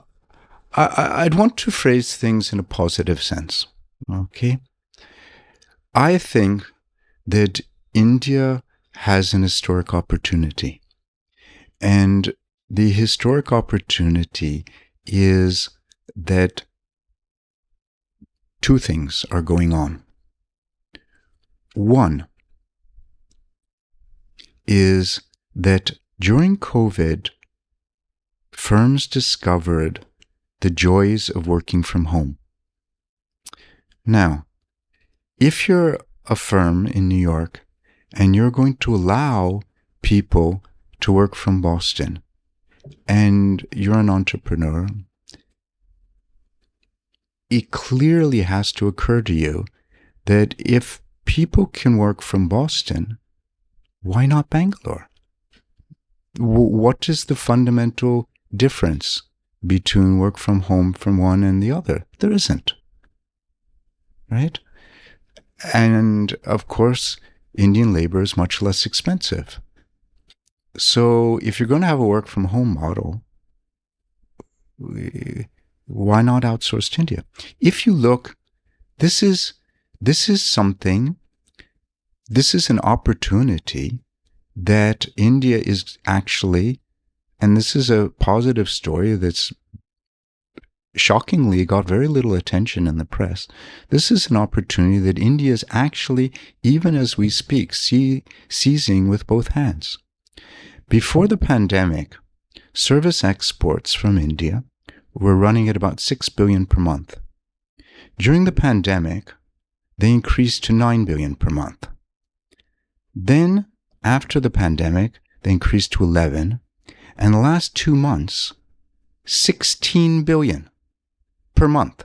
Wow, from 6 in just a short span of Yes. time. Okay, so this is happening.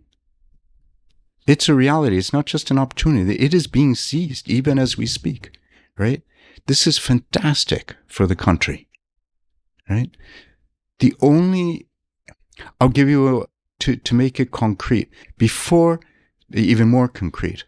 Before the pandemic, JP Morgan had 30,000 people working in India in the back room. Now they have 50,000. That's a lot of people. That's a really big increase. So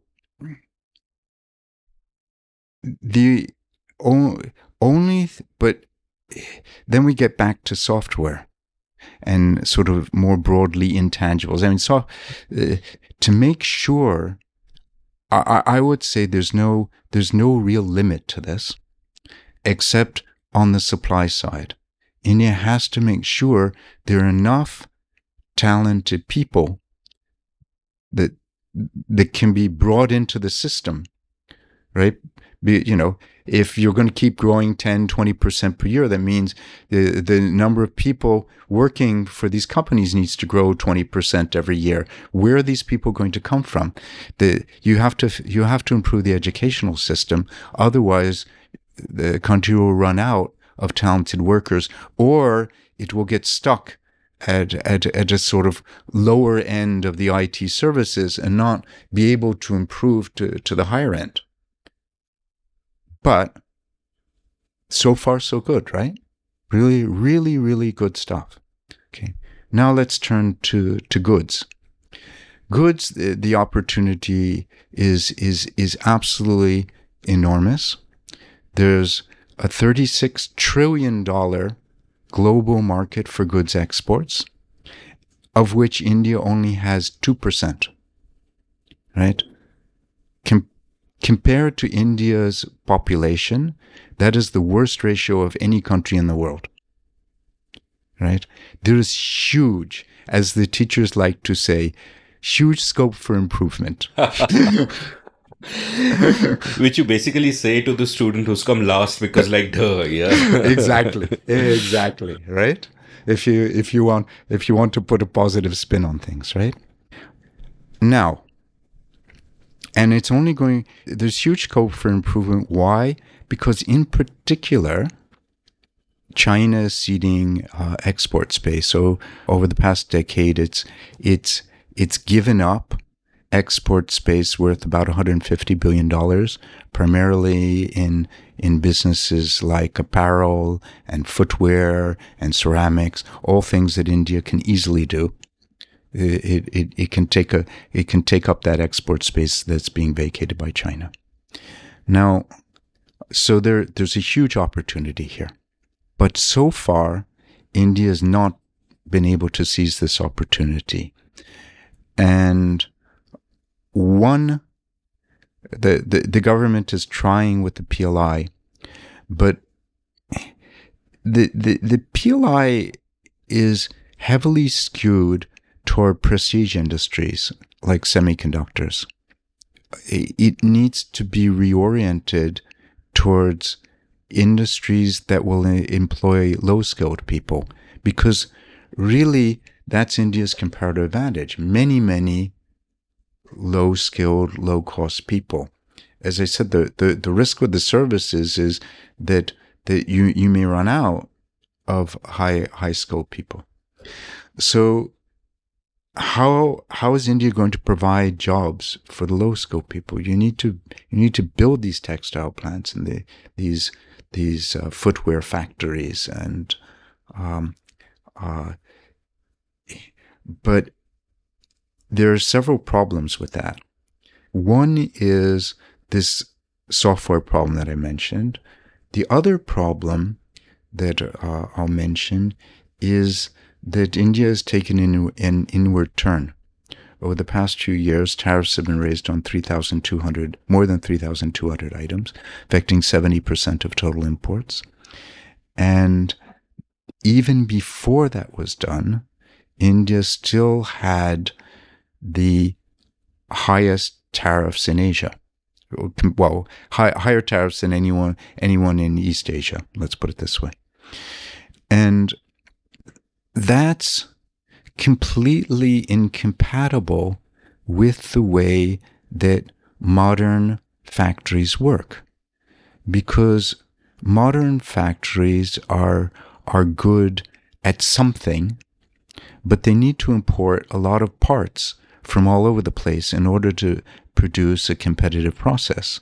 So if you make it difficult to import these parts, then you make it difficult or expensive to import these parts. You make it impossible to make a competitive product. You see, in the 1960s, it was basically a binary decision: produce everything domestically or import everything from abroad, right?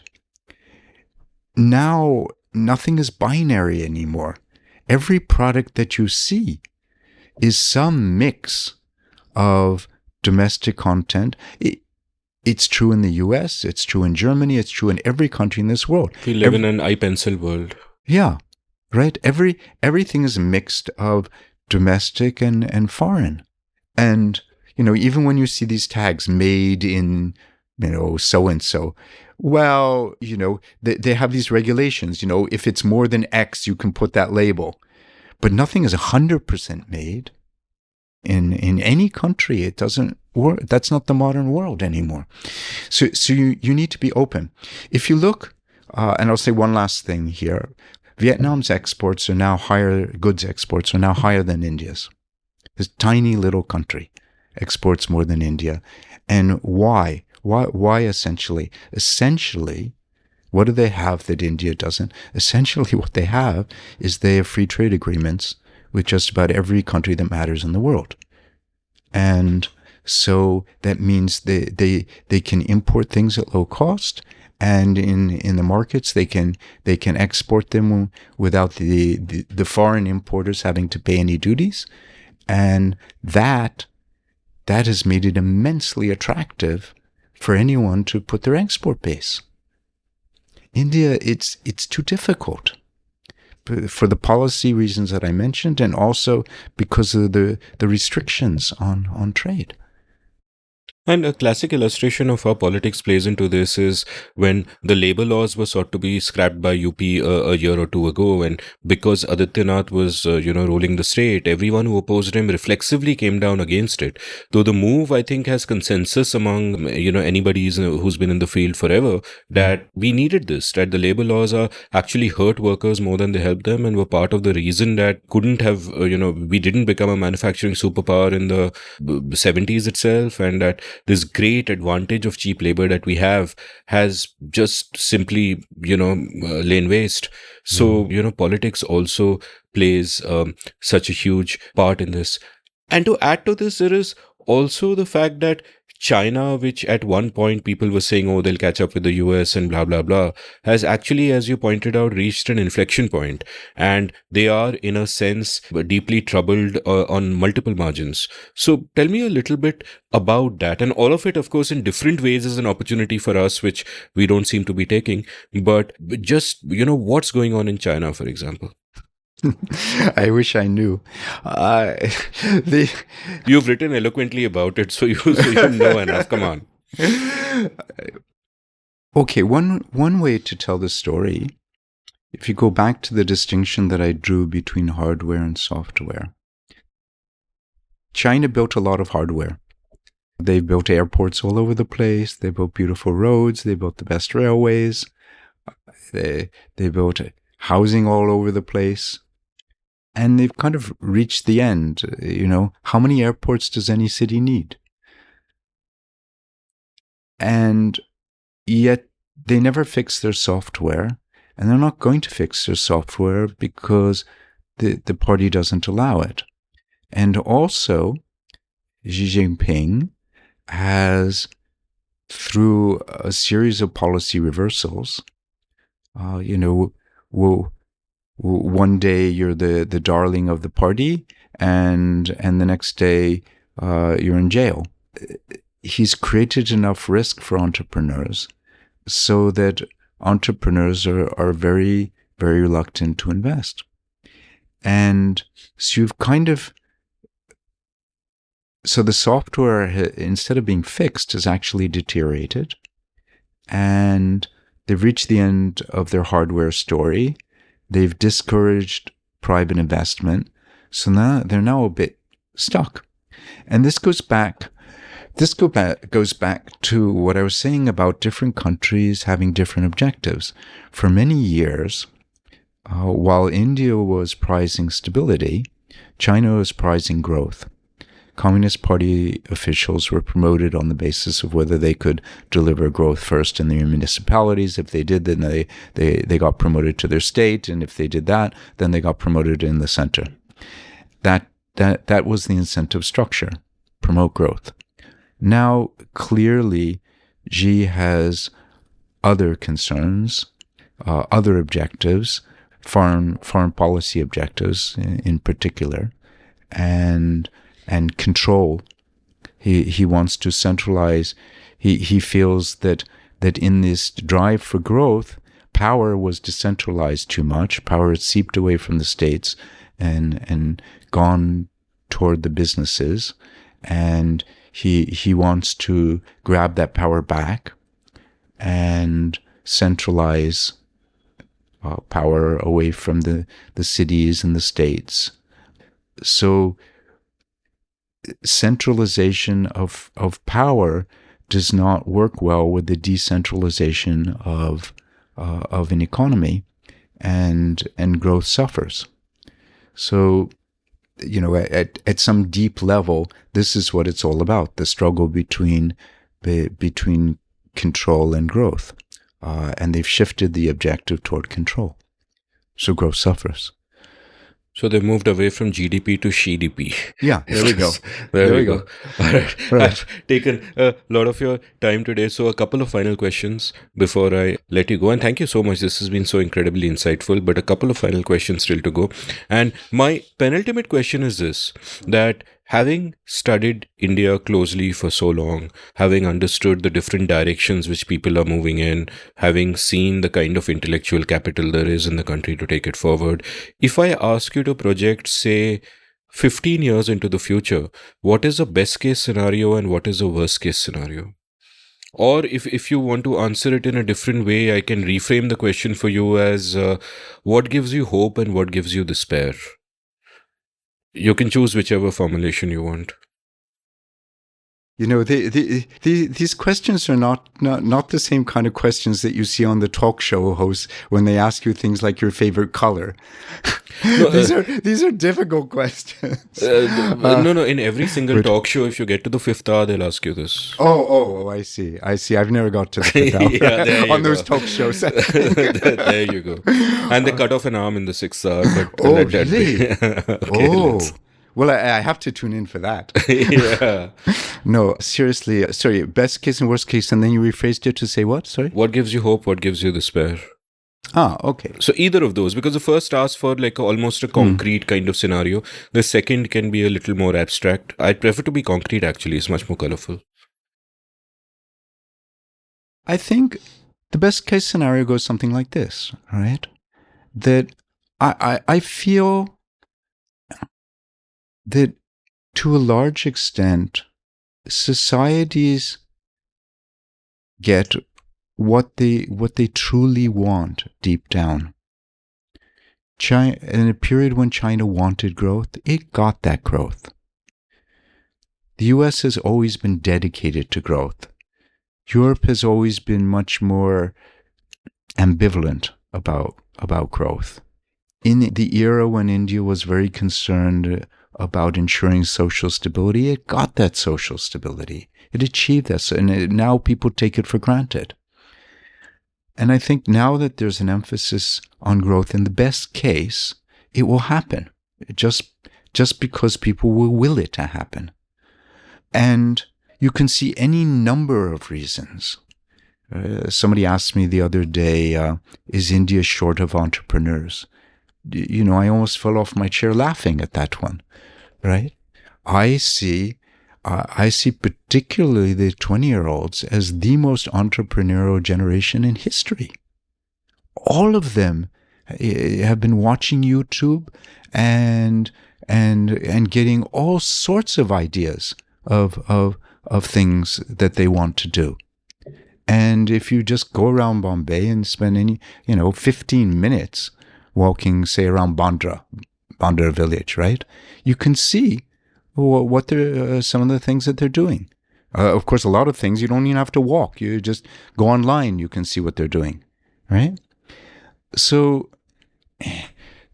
you have this combination of a young India, an entrepreneurial India, a globalized India, and a country that has said our priority now is economic growth.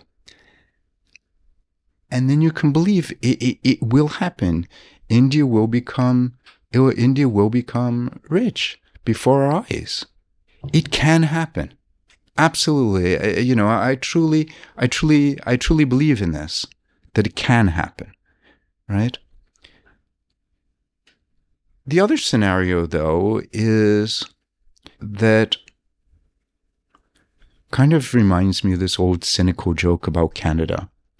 They used to call Canada the great unfinished country, and yet many people would leave. And they asked one guy, "Why are you leaving?" He said, "I'll come back when they finish it." This reminds me about a joke about Mark Waugh. Do you follow cricket by any chance? Very poorly. Yeah, so Australia had two Waugh brothers. Yes. Steve Shane, Waugh and Mark Shane. Waugh. No, that's Shane Warne. Shane Warne, sorry. Yeah. Waugh. Waugh. Yeah. Okay, So they had sorry. Steve Waugh and Mark Waugh, and Steve Waugh was always a bit more high profile. And Mark Waugh's nickname was Afghanistan because he was a forgotten war. You reminded me of that. God. Anyway, sorry. My stomach is paining now. Give me. My stomach is paining hearing you say that nonsense. So give me your worst case. Yeah. Okay, so the worst case goes like this: that while growth is an objective, it is not clearly the overriding objective. And that carries the kind of risk that we've been talking about again and again during our conversation, that when it comes time to choose a policy, for example, that it won't necessarily be done in a way that the decision will not be taken on the basis of whether it promotes growth or not. It will be taken on other grounds. And just the sheer fact, to sort of summarize it at a very high level, just the sheer fact that it could be taken on other grounds creates risk, and therefore people don't invest, and then the growth does not happen. And then, if you really want to push things, all the dreams and expectations of the younger generation are not fulfilled. And then either one of two things happens, right? Then if we really want to push this, right? Then you can also have a positive case and a negative case. The positive case being the younger generation absolutely insists, no, growth has to become the top priority, right? Or they can be defeated, so to speak. Their voice is not heard, their wishes are not respected. And then we go back to social instability. So that's the worst case. Clearly you can see that, a safer bet is a kind of muddling through scenario, right? I mean, that's always a safe bet in India. And the more likely, but Yeah, right. is there ever a chance that we could end up in a situation similar to where Jakarta was in 97, because they were doing better than us in terms of per capita GDP at the time, like they were doing better then than we are now. And so is there ever a chance a governor of our central bank, Shaktikanta Das, can go to a medical store and not find sanitary products? No, I don't think he would be looking for them. Yeah, but you know what I mean. Is there ever a chance that that things could get so bad that in our current complacence we can't imagine it right now? One of the many things, because I keep pulling them out of this bottomless well. One of the many things I learned at the IMF is that, sure, these things can happen. I mean, we've seen again and again all over the world that countries that thought this was the kind of stuff that only happened to other people finds it happen. I mean, what American would have thought in 2005 that the United States would experience a financial crisis when the United States was the leading financial power in the world? That would have made no sense to any American. Completely unimaginable things happen. This is why I found this book that I recommended earlier quite fascinating, because it explains how an extremely high level situation, and this was a civilization that 2,000 years ago had indoor plumbing, which many people still don't have today, right? You could take heated, if you were rich, of course, not everyone, but they had aqueducts to bring in the water. If you were rich, you could get into a connection to the aqueduct, and you could have heated baths at home. Now, and that's the way it was all across the Roman Empire, and the Roman Empire fell apart, and suddenly civilization, just as we define it, disappeared. People became illiterate. There was no trade. There was no evidence of pottery made on a potter's wheel for hundreds of years after that. Right? That's how bad civilization fell apart. So, yeah, these things can happen. And actually, coming to think of it, they did happen during COVID. Like, in parts of COVID, things were pretty bad in India in terms of scarcity, shortages, just a healthcare situation. Yeah, right. People's mental conditions. Yeah, people assumed that, if you got ill, you can go to a hospital. They discovered in COVID, not necessarily true. Yeah. Yeah. So, I mean, not just in India, but all everywhere, over the world. Yeah, right? Yeah. So that's the other reason why people like me think that economics is so important and needs to be given a high priority, because we see the positive scenario and we see the negative scenario, right? That how much further a country can go up, how people's aspirations can be met with the right policies, and with bad policies or bad luck, how things can really, really fall apart, and how easily and how often it happens. I mean, look at what's going on in Sri Lanka today. Yeah. Right? Just down the road. So that's why we always feel that it should be placed front and center. So my final question to you is a traditional one for guests who come on the show. For me and my listeners, recommend books, films, music which mean a lot to you. Don't have to do anything to do with economics. No, they can, but they don't have to. But just stuff that you feel so excited about that you want to share them with the world. Yeah, my tastes are so unusual. I never feel the need I've recommended one book twice over the course of this podcast. I'd really want to leave it at that, except possibly to say that that if I make a slightly different point, that just as I was saying earlier in the podcast, you can learn a lot about your own country by going to another country, and you can learn a lot about your own civilization by studying other civilizations, even ancient ones that had nothing to do with your own story. And if anyone is interested in Roman history, the best there's one great book that serves as a great introduction, and that is SPQR by the Cambridge historian Mary Beard.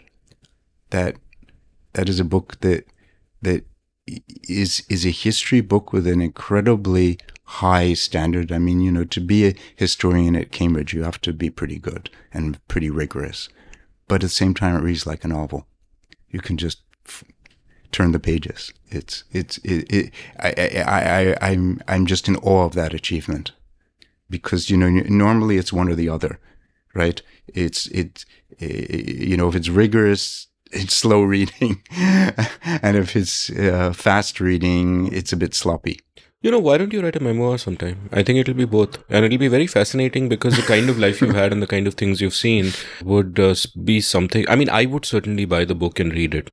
Not because I know you, but, you should. Are you Okay, going to do it? well, we'll let your listeners vote on this. If I actually sense there is a genuine demand, I might do it. Oh, but, Jesus Christ! You don't know what you're in for. Everyone listening to this, kindly go on Twitter right now and tag Josh and ask him to write his book. Kindly do it right now. This could be a glorious moment.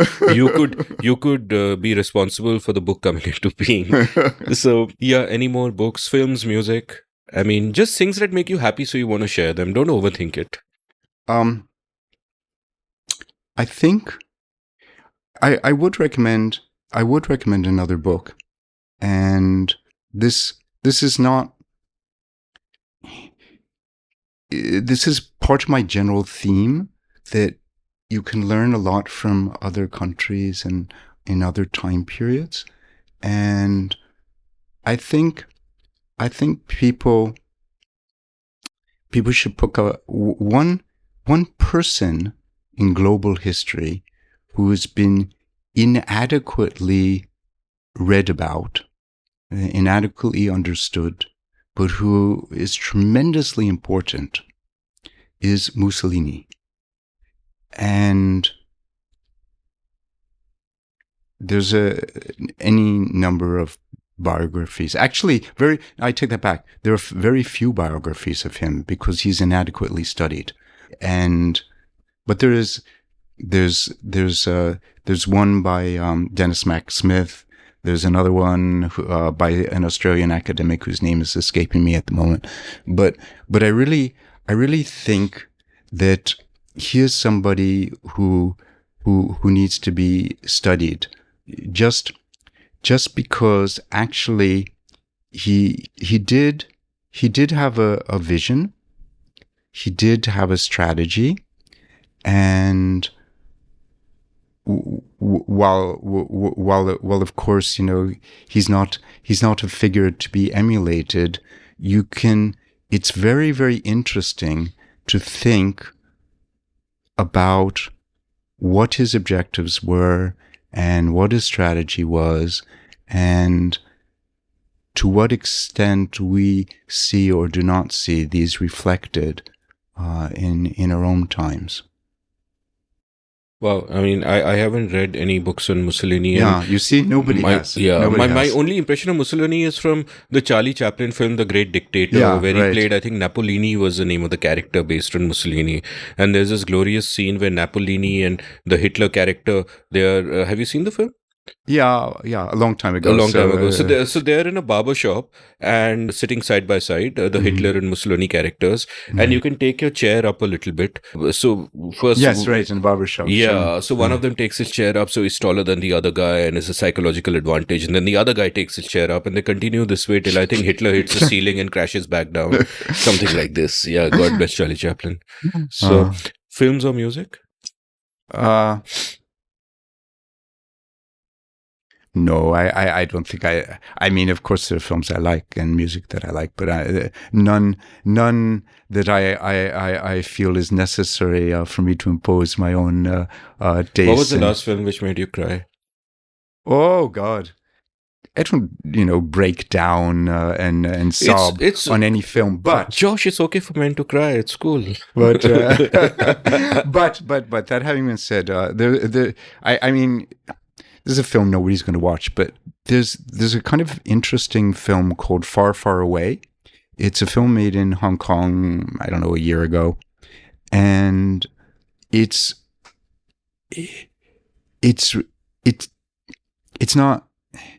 It's a sad film, and it can make you cry in the sense not that anything happens in the film. Actually, in the film, guy gets the girl. Okay, shock. I probably shouldn't have told the end. Spoiler alert! It's too late Spoiler now. alert! It's okay. Spoiler alert! But of course, that's not really what the film's about. The film is ultimately about what it's like in Hong Kong now that its autonomy has been revoked. And what do you do? And how do you live? And, so it addresses very, very deep questions. And the title of the film is Far, Far Away because, of course, in a way, it's a joke, right? Hong Kong is a tiny place, right? And one of the things it tries to point out in the film is that actually there are these unexplored. Hong Kong is a little bit bigger than you think. There are these unexplored corners of Hong Kong, and it takes you to all these unexplored corners that probably even people in Hong Kong probably don't even know about, right? Little villages on the border with China, which normal people can't even go in because there are security regulations. You have to stay below that village, right? So it tries to say, okay, well, if you're confined in Hong Kong, there are actually places for you to explore, places for you to go. Don't feel that the world is completely closed and encased you in this tiny prison cell. It's a prison cell, but it's a little bit bigger than you think. And the other thing that I found absolutely astonishing was that they were allowed to say, I mean, it was subtle, but it was clear that we're in a prison cell. And I was amazed that this filmmaker was allowed to say this.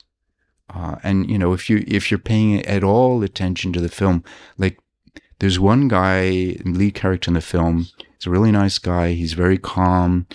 He's the one looking for a girl. He's a great guy, and you're rooting for him.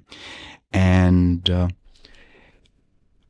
one time in the film, he gets really, really angry and starts yelling. And this girl asks him, like, what happened to you? And he said, that was my father on the phone. And she said, why are you so angry with your father? And he said, because my father abandoned his family here and found a new family on the mainland. And anyone sensitive knows exactly what that filmmaker is saying at that moment in that film. Why did he put that scene in there? Right? And you feel it. You feel his pain when you see that scene, right? And yeah, you can get emotional about it. I mean, if you care about these kind of things, if you care about Hong Kong, if you care about freedom. Sounds beautiful. Thank you for that. And I love the title. I mean, in a sense, we are all far, far away, aren't we? Yeah, right. Josh, thank you so much for coming on the show. It's been a delight talking to you. Sure, anytime. If you enjoyed this episode, check out the show notes, enter rabbit holes at will. You can follow Josh on Twitter at FelmanJosh. I'll link it from the show notes. You can follow me at Amit Varma, AmitVarma. You can browse past episodes of The Seen and the Unseen at seenunseen.in. Thank you for listening. Did you enjoy this episode of The Seen and the Unseen? If so, would you like to support the production of the show? You can go over to seenunseen.in/support and contribute any amount you like to keep this podcast alive and kicking. Thank you.